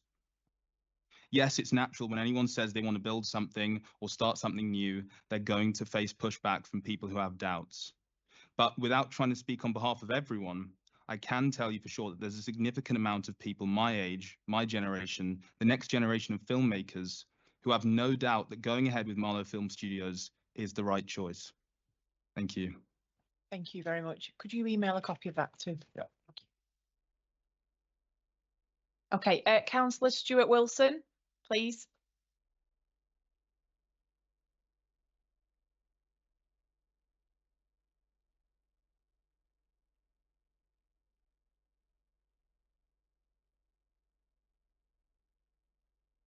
Hi, good evening. Evening, Mum. I'm Councillor Stuart Wilson. I am one of the Buckinghamshire councillors for the Woburns, Bourne End and Hedser. I'm also a member of Woburn and Bourne End Parish Council.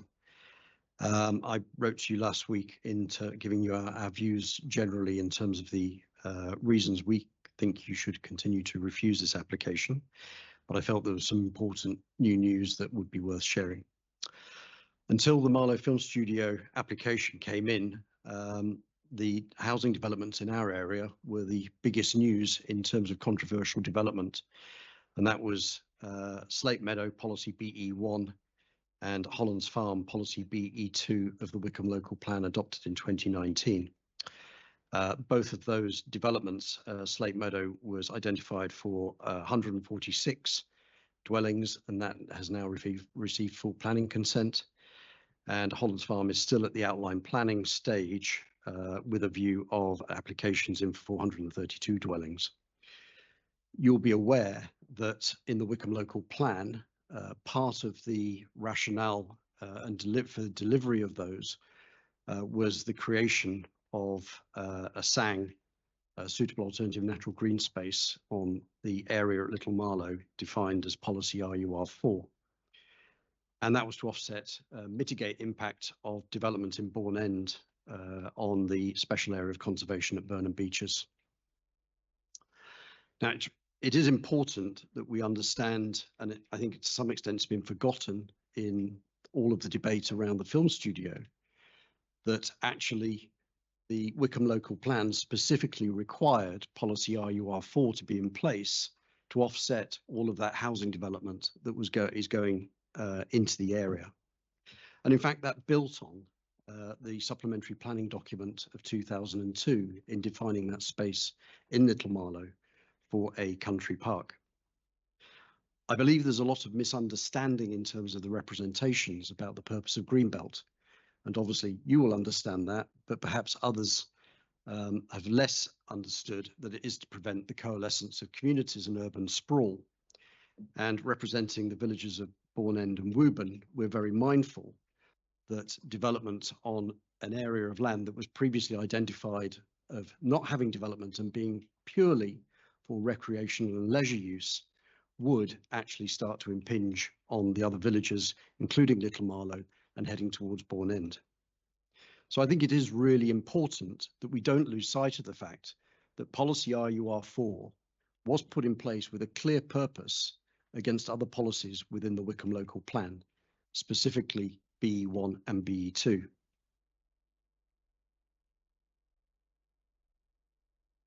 The Buckinghamshire Council Cabinet undertook a review of what could be delivered on the land available, the 329 hectares. And the Cabinet decided that it was going to look to designate a country park and a suitable alternative natural green space on council-owned land at Spakelow Quarry.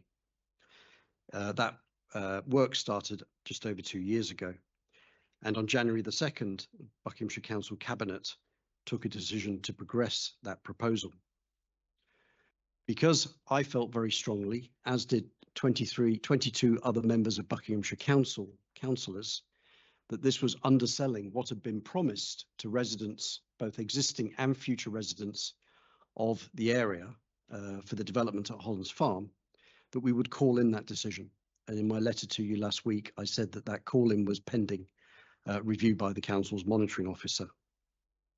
The Council's monitoring officer has now decided that that decision should go and to be reviewed by the Growth, Infrastructure and Housing Select Committee of Buckinghamshire Council on January the 30th.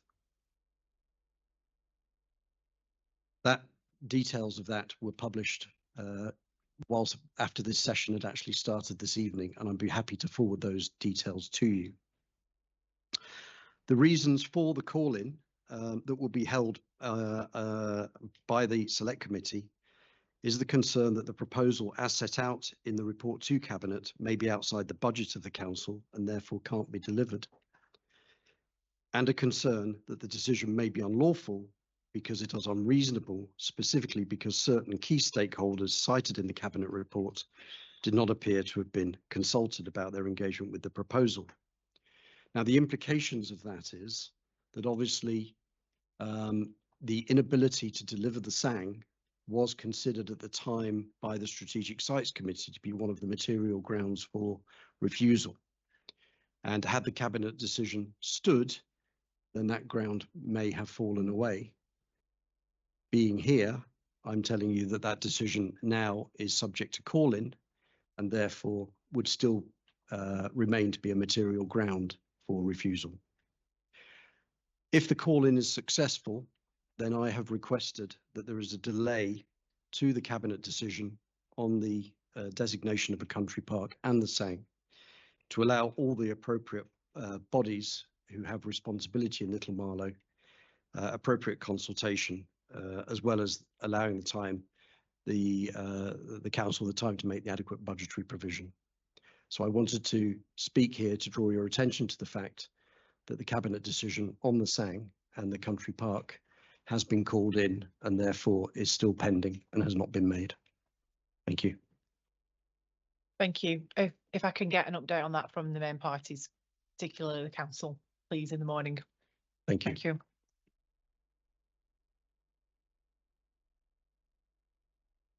Okay, next up is Karim Cronfley. Nothing else to add? Okay, thank you. Nathan Castleton, I'll put my teeth back in.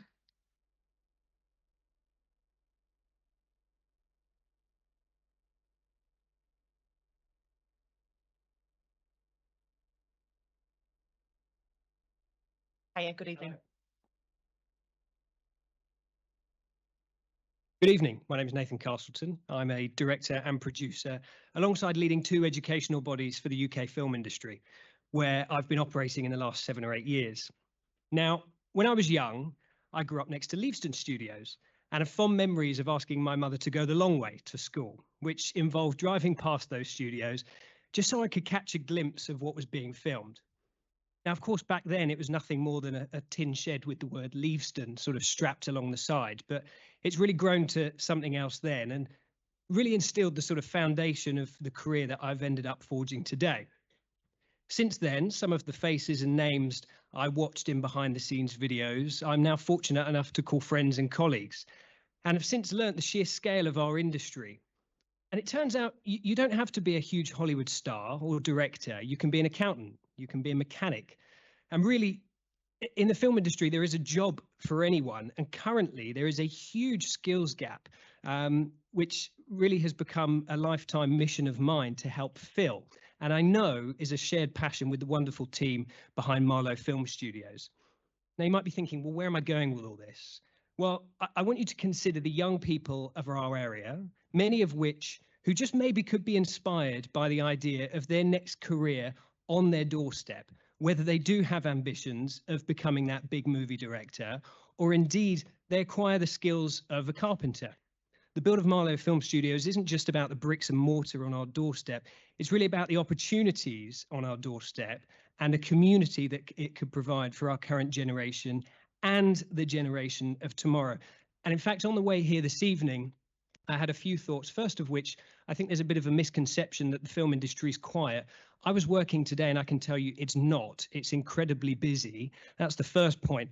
And unlike Pinewood and Leavesden, which really has evolved from those tin sheds, which we saw many years ago, Marlow's building something from the ground up. And again, it's not just about the walls that it's building from the ground up, it's the community that it will be building from the ground up. And having worked both in the industry and leading education, I continue to see a lot of the same faces.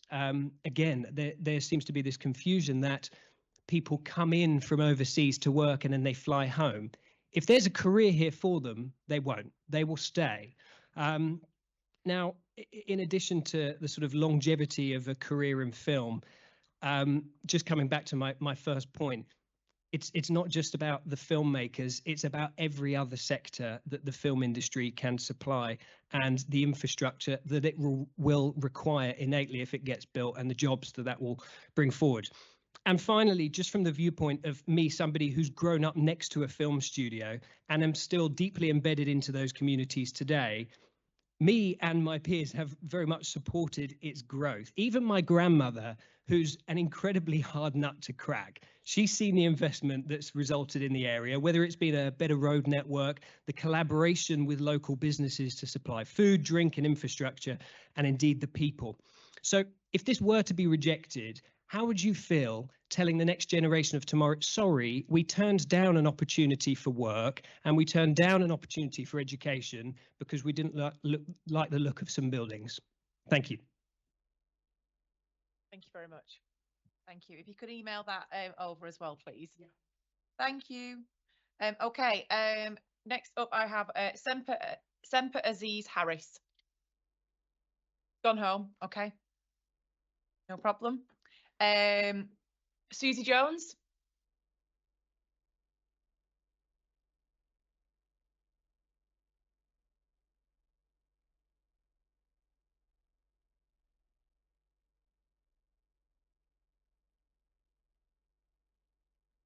Hiya, good evening. Good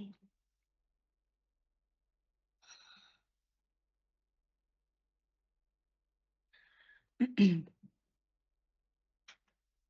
Hello, my name is Susie Jones, and I'm part of the creative community here, as I'm currently building a prop hire and prop making arts-based company. And my partner David, he's a cameraman. But I'm not just speaking to you as a creative person, but I'm a film and TV lover. Probably just like every single person in this room, we've all watched a film and we all have our favourite TV shows. This country is a centre of excellence in the world of TV and film, and in terms of crew, talent, production teams, special effects, editors, and everyone in between. My partner and I moved here to Buckinghamshire because of this TV and film triangle, as it's called, and its proximity to filming locations, facilities, and its talent pool. Now, we don't have much of a manufacturing industry anymore in this country, but we do have a film industry with an incredible legacy of filmmaking around this area, and it's world renowned. And we should be proud of that, and the amount of jobs the creative industries have given us, and the potential of all those future job opportunities across the area. But it's not just about those people going directly into the area, into the industry. It's about those halo businesses which will support the studio.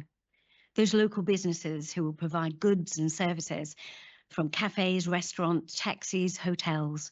We can all benefit from this. And every single one of those businesses will be based around here and the surrounding areas. And what about the kids? Those kids playing in their bedrooms with their superheroes, dreaming of being the next special effects artist, or those teenagers wanting to be the next Wes Anderson, or a cameraman, just like my partner, because he was that kid growing up with that dream. But dreams are not just the preserve of the young. I have dreams too, and I'm no spring chicken. I once heard the term old is gold, and that says everything about knowledge and about the skills we have all acquired and how important and useful they still are. And what about the people behind the studios? They're actually local. They're not just some faceless multinational from the States or whoever who want to throw a pile of money at a project without actually engaging or caring about the people that live here. These guys know the area and they know the people, they know us. They could have taken their plans and gone anywhere in this country, but they want to build it here, and that means something. So just imagine for a second. Everyone has their top 10 favourite films. So wouldn't it be wonderful to say in a few years' time that one of your top 10 favourite films was made right here on your doorstep? But not just that.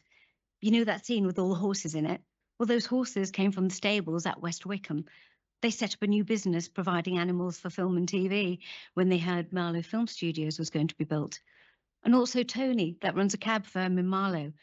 He won one of the many contracts ferrying the talent and production teams to and from Heathrow, and he's doing really well. And Emily, one of the set builders on your favourite film, well, guess where she did her apprenticeship? Yeah, she did it at Marlow Studios. Do you see what I mean? Our favourite films will get made. So why not here, using our local homegrown talent, supporting our local businesses and generating income for our towns and for us all? And this is not just about money, jobs, education, training. It's actually just about people, having some hope for a brighter future and having some pride about where we live and where we work. And if you say no to this opportunity, you're not just saying no to the people behind the studio. You're actually saying no to us too, to our community. We have an amazing opportunity right here on our doorstep to be part of something wonderful for us right now, for our future, for the next generation and beyond. And I'm telling you, we're absolutely good enough and we're worth it and we're ready for it. Thank you. Thank you. Thanks very much. Okay, next up, Neil Marshment, please.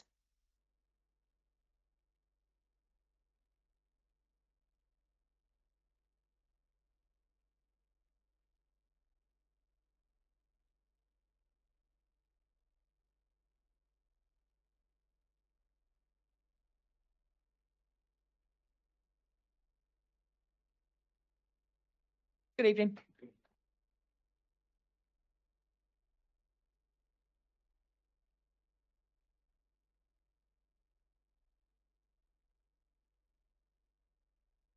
My name is Neil Marshman. I've lived in the area for 50 years, and that's a long time.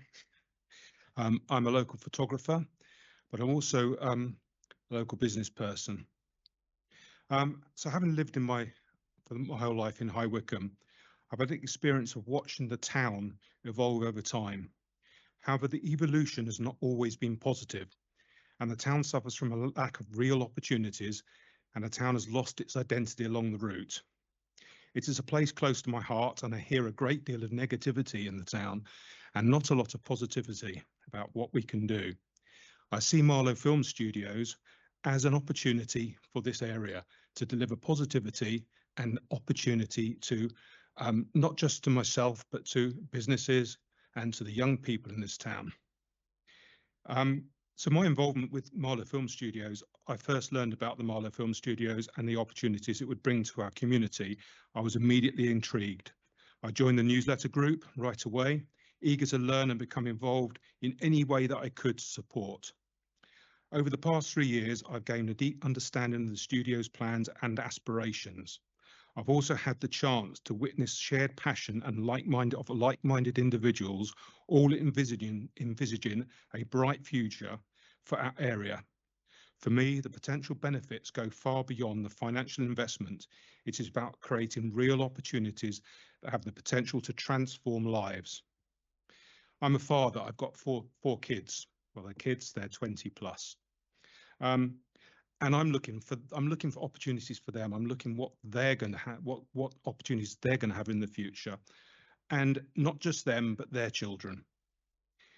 So what excites me most is the prospect of what this could mean for future generations. It's not just about jobs. It's about creating a pathway into one of the most dynamic and creative industries.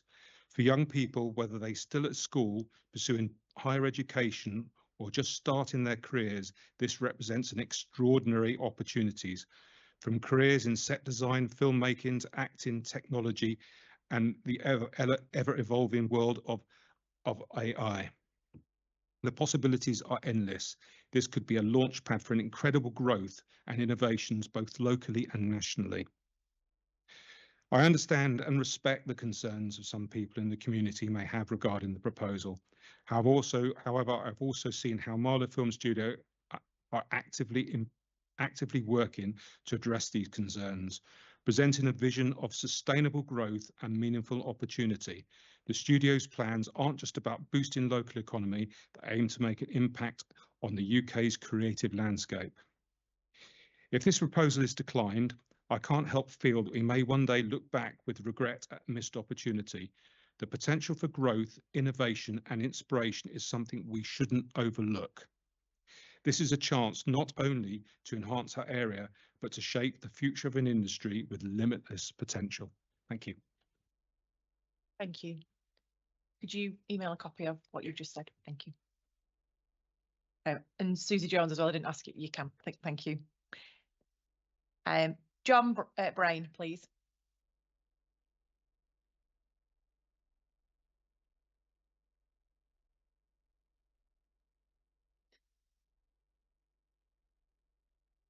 Good evening, Mr. Brain. Good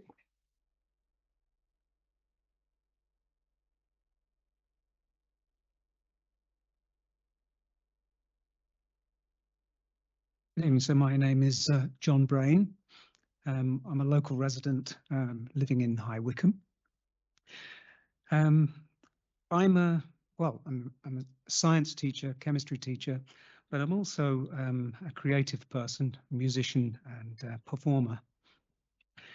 And really, the creative arts is a cornerstone of our family.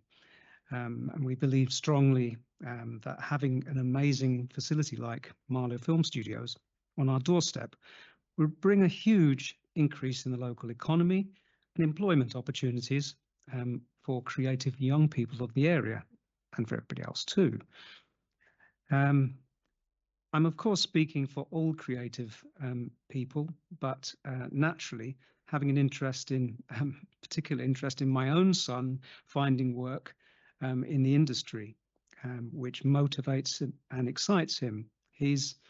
My son Ali Joe, he's 16 and a half years old, and together we supported the bid in the Bucks Council headquarters last year at this time. We went together. He dreams of becoming a screenwriter. He writes every day of every week, and we are very hopeful that he gets the opportunity to provide, prove his talents and use them in the world and find employment locally at Marlow Studios. And close proximity to the studios is especially important to him because he's registered disabled. And having the studios close by would be of massive benefit to him, of course, but also to other people who are disabled, but also to everybody, of course. So basically, I wholeheartedly support the project, and I hope that Marlow Studios goes ahead and provides those opportunities for so many young people and many jobs. So thank you. Thanks very much. If you could email a copy Of over. course. Thank you. Thanks for your comments. Madeline Howe, please.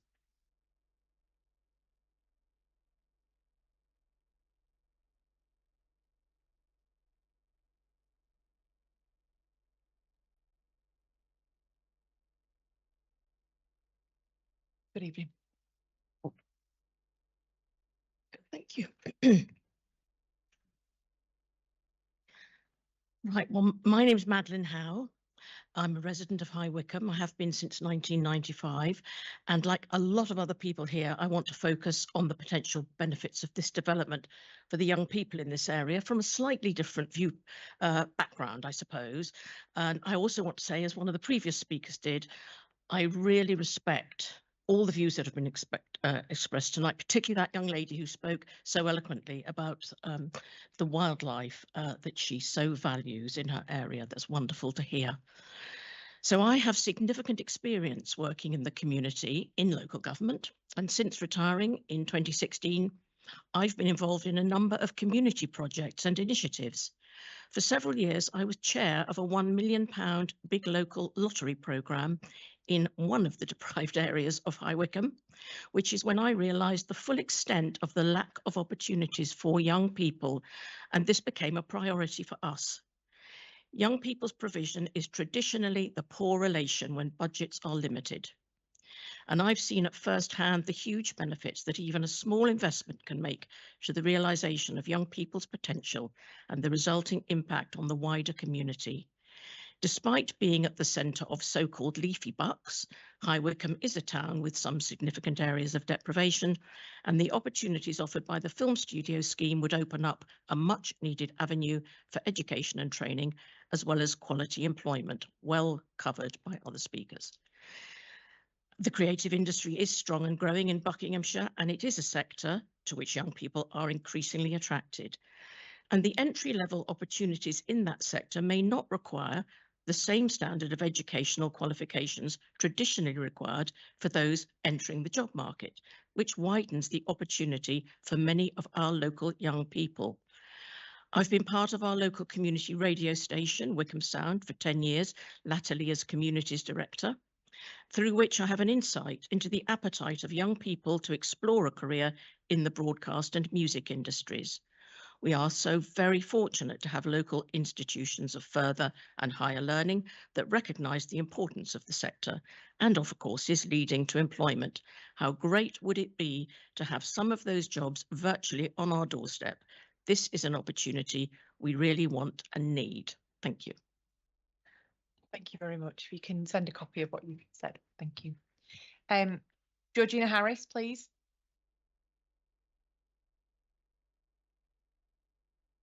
Nope. Thank you. John Gubber.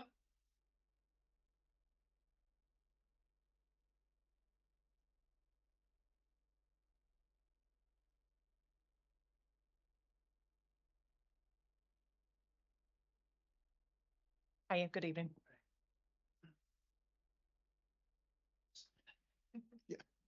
Long day.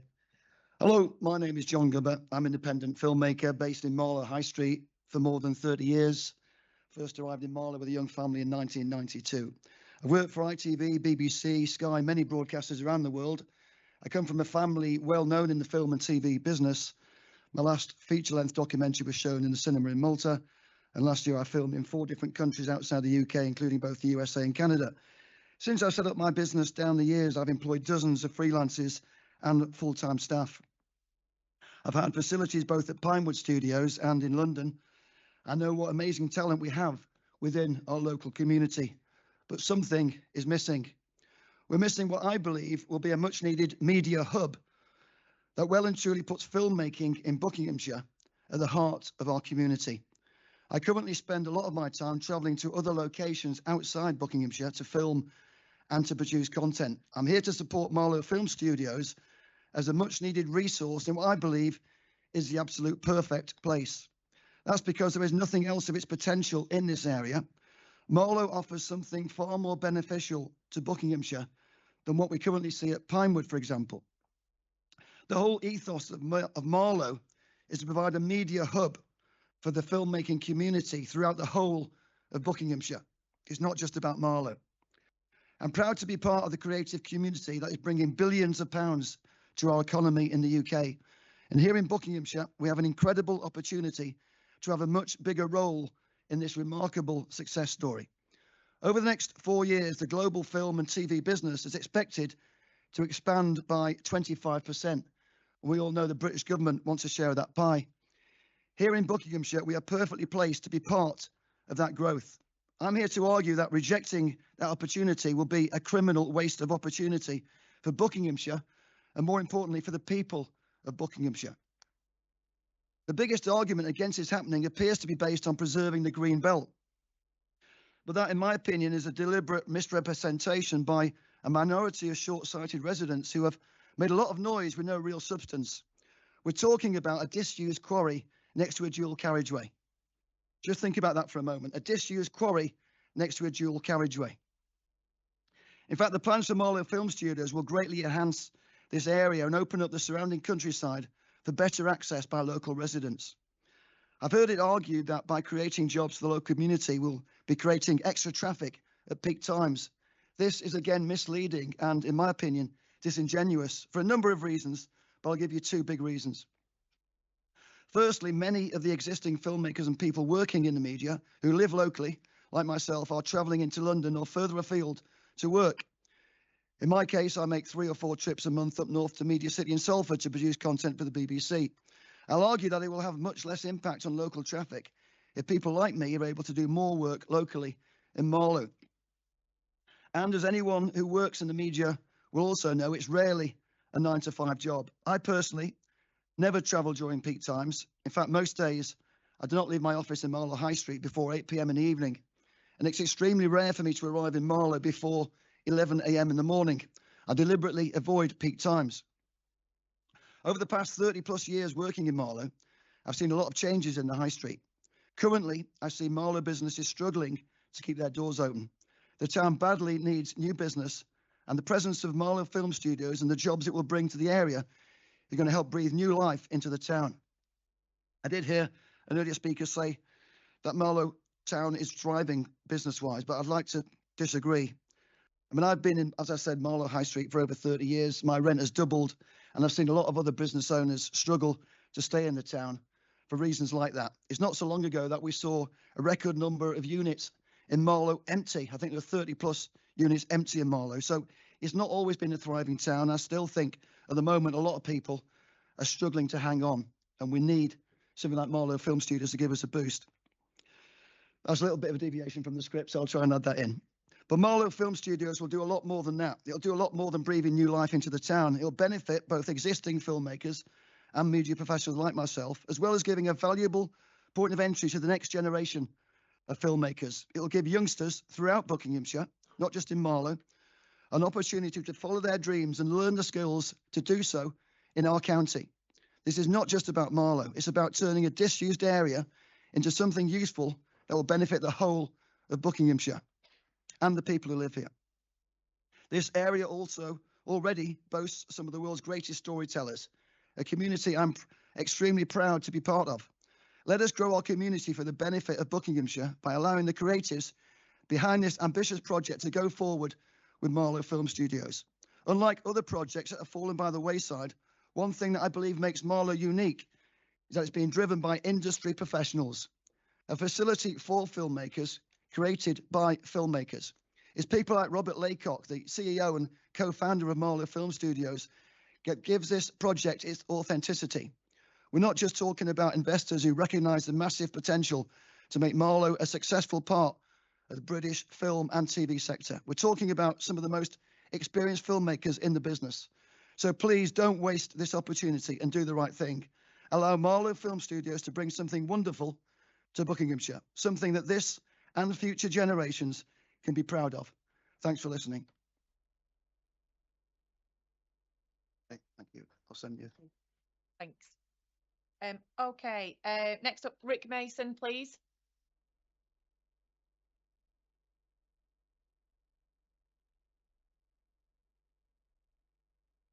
Good evening, Mr. Mason.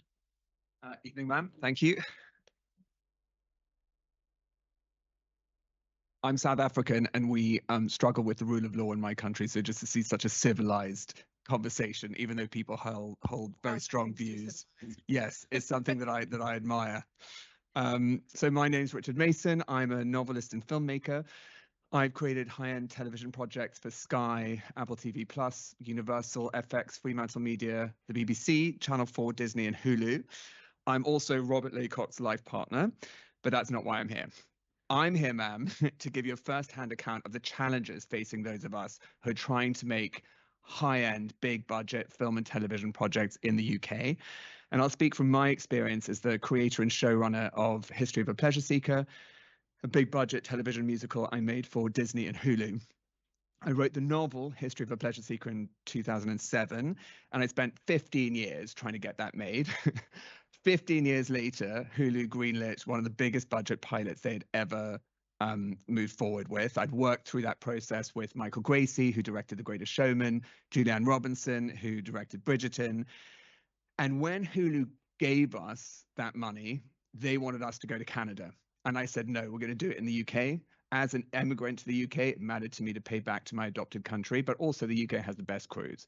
I won that argument, but then I saw that we have no studio space. For a while in prep, we were able to rent some offices at Twickenham Studios, but we were wildly far away from the campus. So it's just a lot of wasted time. The kind of collaboration you need to make great TV was very, very hard. Finally, we found some studio space in Manchester, but Manchester didn't have the crews because, as you'll hear from other witnesses to this inquiry, most of the best crews in the UK live within the West London cluster, very close to the proposed Marlow Film Studios site. So we decided we just wouldn't use a studio. Instead, we shot on location in Buckinghamshire at beautiful houses like Basildon Park, West Wickham. They're beautiful, but they're very difficult to shoot high-end TV in. The rooms are too small, there are rigs and extras and background artists. You're literally tripping over yourself. And so finally, in frustration, we moved the entire production to Amsterdam. And millions of euros that might have gone into the British economy, British taxes, paying for our national health service, our national defense, instead went into the Dutch economy. That was in 2022.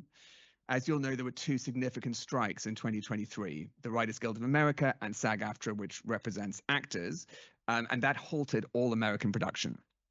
Some of those opposing the film studio are trying to use the inevitable reduction in production spend that followed those strikes as evidence that the entire sector is falling apart. But the opposite is true.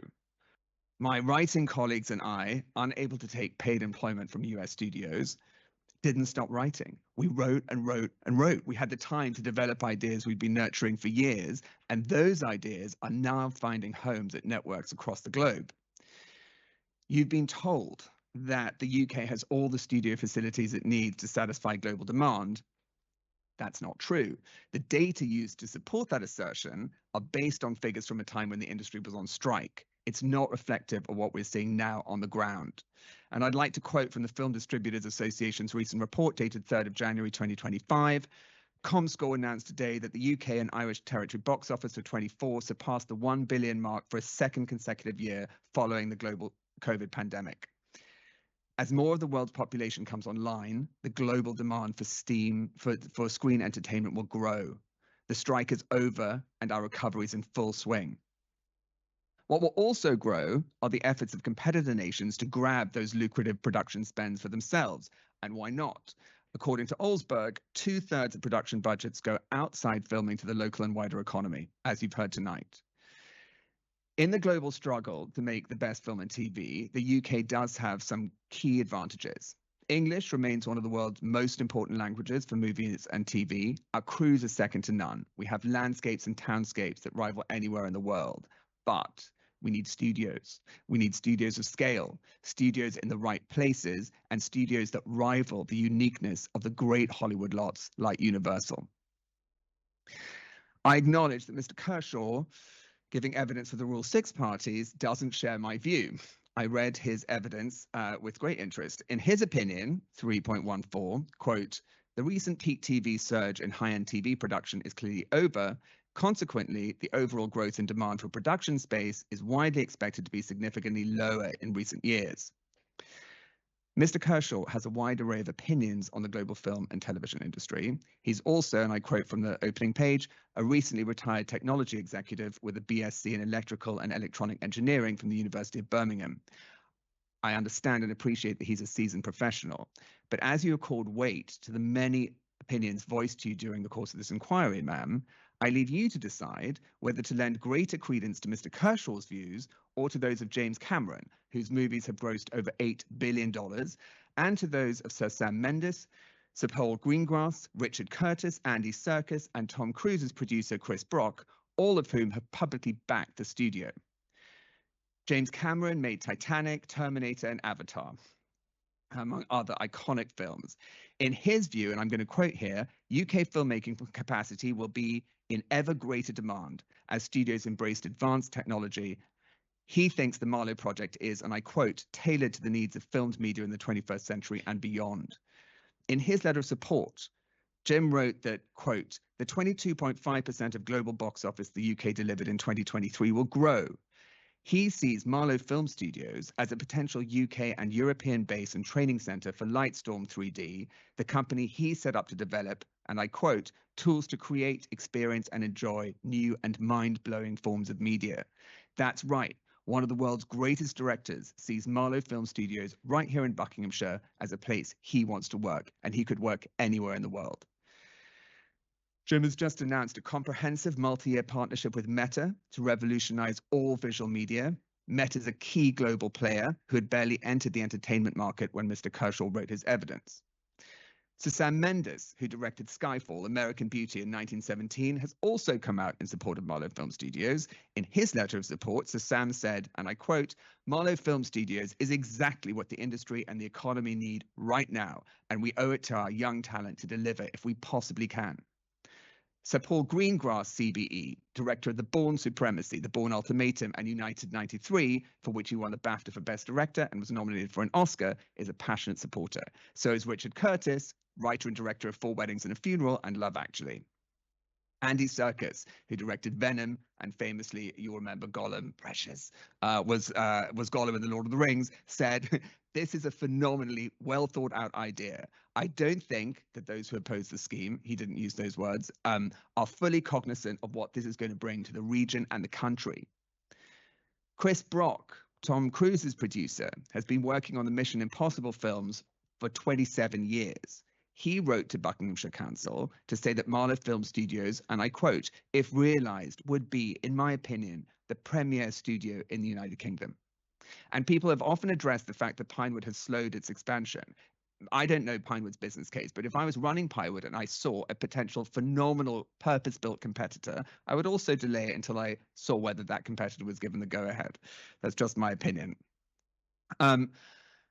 In direct contradiction to Mr. Kershaw's views, Mr. Brock goes on to say, and I quote, the UK has been suffering for some time with a shortage of stage space and supporting facilities, an ongoing problem as this shortage continues today.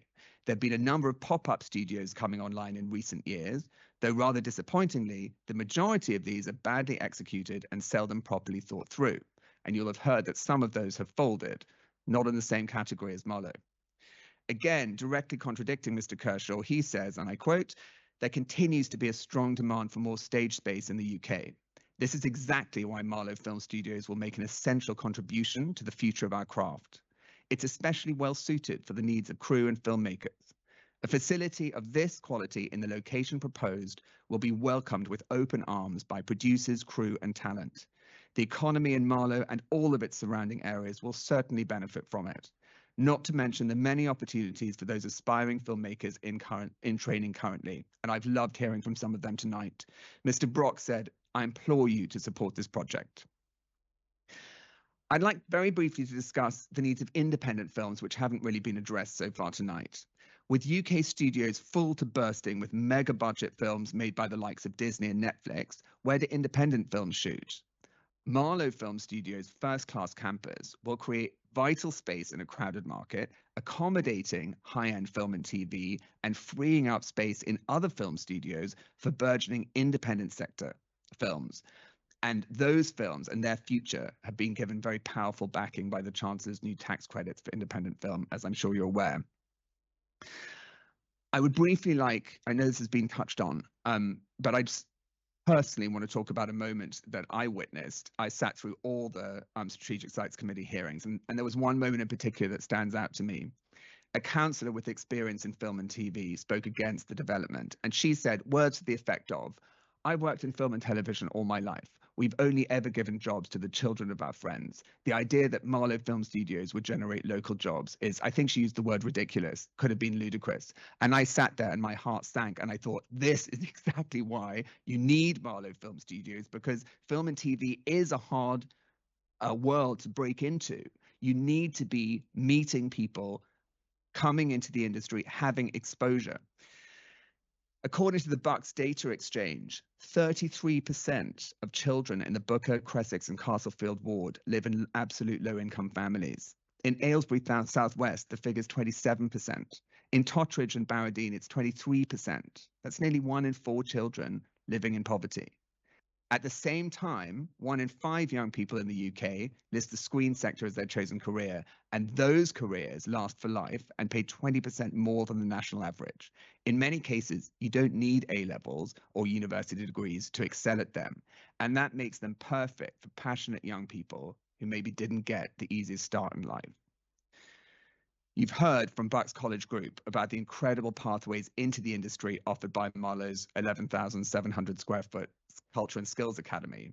And that's why Marlow's been endorsed by the Buckinghamshire College Group and the FTA Academy, whose founder, Gabriel Steele, messaged me last night. He's in hospital, but he wanted me to tell you what his view is, which is, and I quote, "At FTA, our mission is to inspire and empower the next generation in Buckinghamshire to pursue their dreams in the film and TV industry. This proposed film studio represents a transformative opportunity, not just for the UK film industry and the local economy, but also to nurture the aspirations of young creatives in our community. We support this initiative and its vision for the future." In conclusion, the government, quite rightly, has chosen the film and TV industry as a key strategic priority for the economic growth on which our nation relies. That growth funds the NHS, National Defence, the police, social services, and even democratic processes like this planning inquiry. Now that writers and actors are back at work, a tidal wave of creativity is bursting through the sector. Over the coming years, tens of billions of pounds will be spent globally on film and high-end television shows. The question we as a nation need to answer is, how many of those television shows and movies will be made here in the UK? The decision you make at the conclusion of this inquiry, ma'am, will have a tangible impact on the answer to that question. Unless projects of the scale and quality of Marlow Film Studios receive planning permission, you will find the production spend goes to other territories who are catching up with us in terms of crew quality, tax credits, and studio space. My new show, for example, is being made with Carnival, the producers of Downton Abbey and Day of the Jackal. The studio is Universal International Studios, and we're negotiating its sales to one of the most popular streaming platforms on earth. Despite having a global story, a British writer, a British production company, a British executive at a global streamer, and a British studio, where are we currently planning to do the studio shoot? In Australia. It's crazy, but that's the case. I ask you, ma'am, as you make your decision, to consider a 16-year-old living in High Wycombe or Aylesbury, in one of the Buckinghamshire wards where a third of children live in absolute low-income families. That child has talents none of us can imagine. I ask you to give her and thousands of young people like her the chance of a lifetime. Thank you. Ma'am, sorry, could I just ask? Excuse. I asked for no clapping or booing, so please don't. Thank you. Sorry, ma'am, I just wanted to ask one question of Mr. Mason. Yes. Thanks for shouting up. Thank you. It's probably better because I think we're being live streamed, just so you can speak into the microphone. You're on the microphone. Mr. Mason, you mentioned. Sorry, Miss Nevin, could you just introduce yourself to me? I don't know if he knows who you are. I presume he does, but I'm just for the purposes of. Good evening, Mr. Mason. I'm Claire Nevin. I'm the barrister for the Rule 6 party. I just had one quick question for you. You mentioned struggling to find studio space after you won the argument to keep your production in the UK from Canada. Could you just confirm what year that was, please? That was in 2022. just before the strikes. But people who are making shows right now confirm exactly the same problem. Thank you, Mr. Mason. Thank you, Ms. Nevin. Thank you.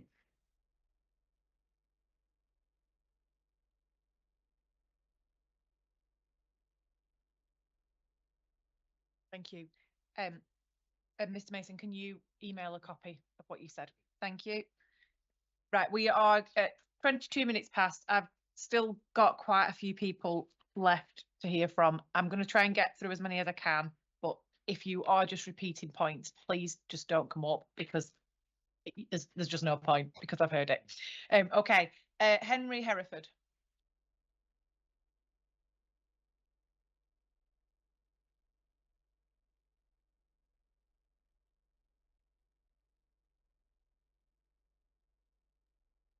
Hello. Evening. It's a great privilege to be here as both an actor and an independent producer. Someone has spent years working in an industry that I've seen the power to transform lives, create jobs, and invigorate local economies. Obviously, a lot has been said, so I will brief down so that I don't end up repeating.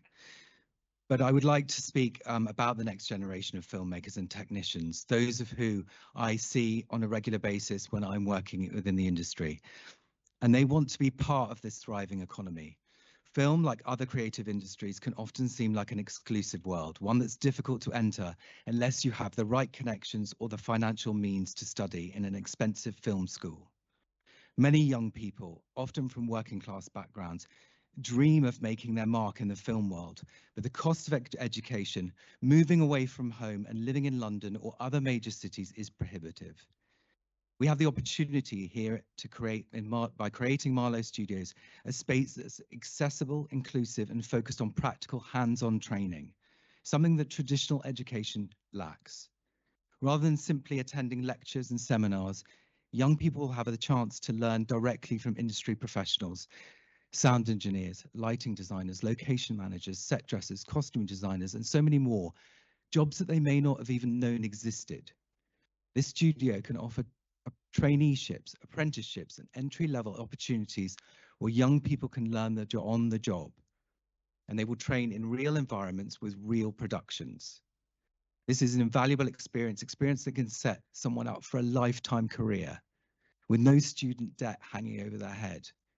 And more than that, it's about them having the confidence to see what's possible. I can't tell you how many people I've worked with in this industry who stumbled upon their true calling simply by being given the chance to work behind the scenes. Some started as grips and fell in love with the technical side of filmmaking. Others began as runners and later become assistant directors. Someone I know even started off in craft services just because they wanted to be a part of the film industry. And they ended up being a location manager who brokered the deal with the Westminster Council to get Piccadilly closed for the filming of Luther. There's so many career paths in film that young people just don't know about or they're never exposed to. And take a look at the end credits of any major studio movie or independent film, and you'll just see how many roles exist, from visual effects to post-production, from casting to location manager, roles that are often invisible to the outside world, but they're absolutely crucial to filmmaking. Imagine a young person from High Wycombe. Maybe they've always been interested in film, but never thought it was an option. Then one day they hear about the new film studio opening up in their town and they apply for an internship. Suddenly they're on set, learning the ropes, meeting the people who can help guide them, finding a career that might have seemed out of reach just months earlier. The beauty of this initiative is it's a bridge to those careers. It's not just a studio, it's a launch pad for future success. And let's not forget about the economic impact that this will have on the region. A film studio brings with it the need for skilled workers, as we've heard. But we're also talking about the ripple effect that will benefit local businesses, cafes, hotels, transport companies, and even schools. A production company coming to Marlow to make their films, they'll be bringing money into the local economy, and these jobs are going to stay in Marlow and High Wycombe and the surrounding area. Jobs that will support families and help future generations build a life right here in their community. And in conclusion, I truly believe that the film industry is one of the most exciting sectors that we can invest in. It's an industry that rewards talent, fosters creativity, and brings people together. By building a film studio in Marlow, we're not just creating a place where films can be made, we're creating a community where young people can learn, grow, and thrive. And we're offering them a chance to enter an exciting, dynamic, and rewarding career path, all without the burden of crippling debt or the need to move outside of their community. So I urge you all to consider the potential of Marlow Studios. Thank you. You want a copy? Not to me, but just to the council officer. Thank you. Teresa McGlinchey, please. I hope I've said that right. I think I have.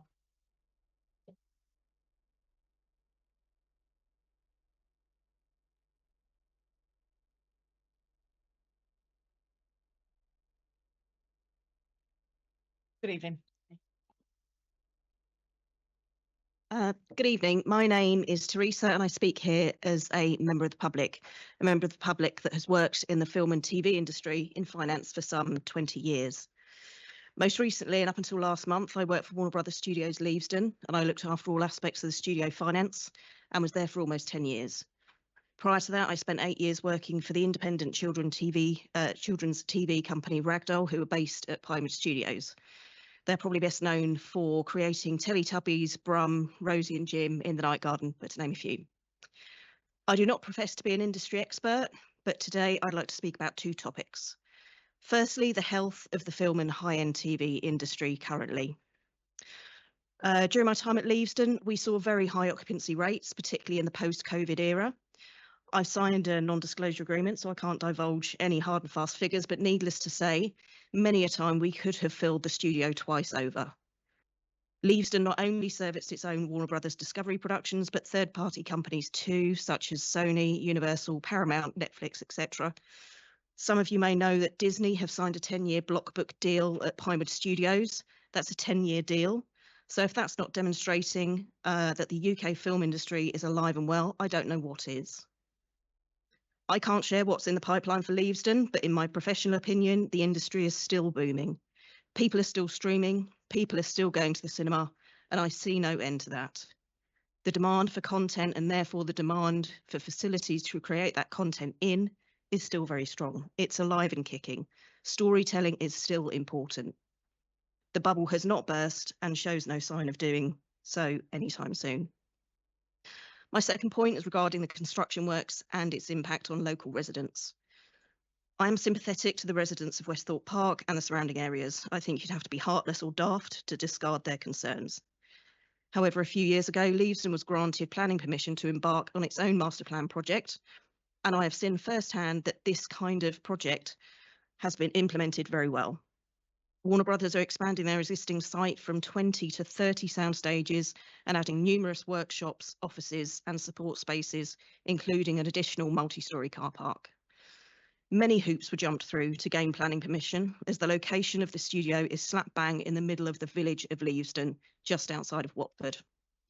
The studios were and are obligated to invest in the layout of new roads and infrastructures to support the local community in order to cause the least amount of disruption whilst works are ongoing. They have purchased adjacent land to create an ecological park which is open to the public and where flora and fauna now thrive. Badger sets were successfully relocated from the backlot space to this eco park, and they now live happily there in their new homes. Warner Brothers have bent over backwards to ensure that the works are as unintrusive as possible to the local residents and wildlife. I realise that Leavesden is outside of Bucks Council's jurisdiction. However, it's a perfect example of how a large studio can operate effectively, can undergo a large expansion, and all whilst doing so in harmony with its neighbours. It can be done. It is hard work. Let there be no doubt that it will be challenging, but it can be done sympathetically and respectfully. And so I urge the council to visit Leavesden to see a blueprint of what success looks like. Thank you for listening. Thank you very much. Could you again email a copy of what you said? Thank you. So I've got two more people that had registered to speak before. I'm happy to hear from them. Everyone that came tonight that wanted to speak tonight, I just don't think I'm going to be able to fit you in. You are more than welcome to come back on Friday morning or I will hear from you next week at some point if you want to come next week to the inquiry. So if I can hear from Naomi Canton and Babi Difang, Babi next after Naomi, please. And then the rest of the people, I'm very sorry, but there's just simply not enough time to fit you all in tonight because the council will kick us out, as I presume they're waiting to close the building up. Okay.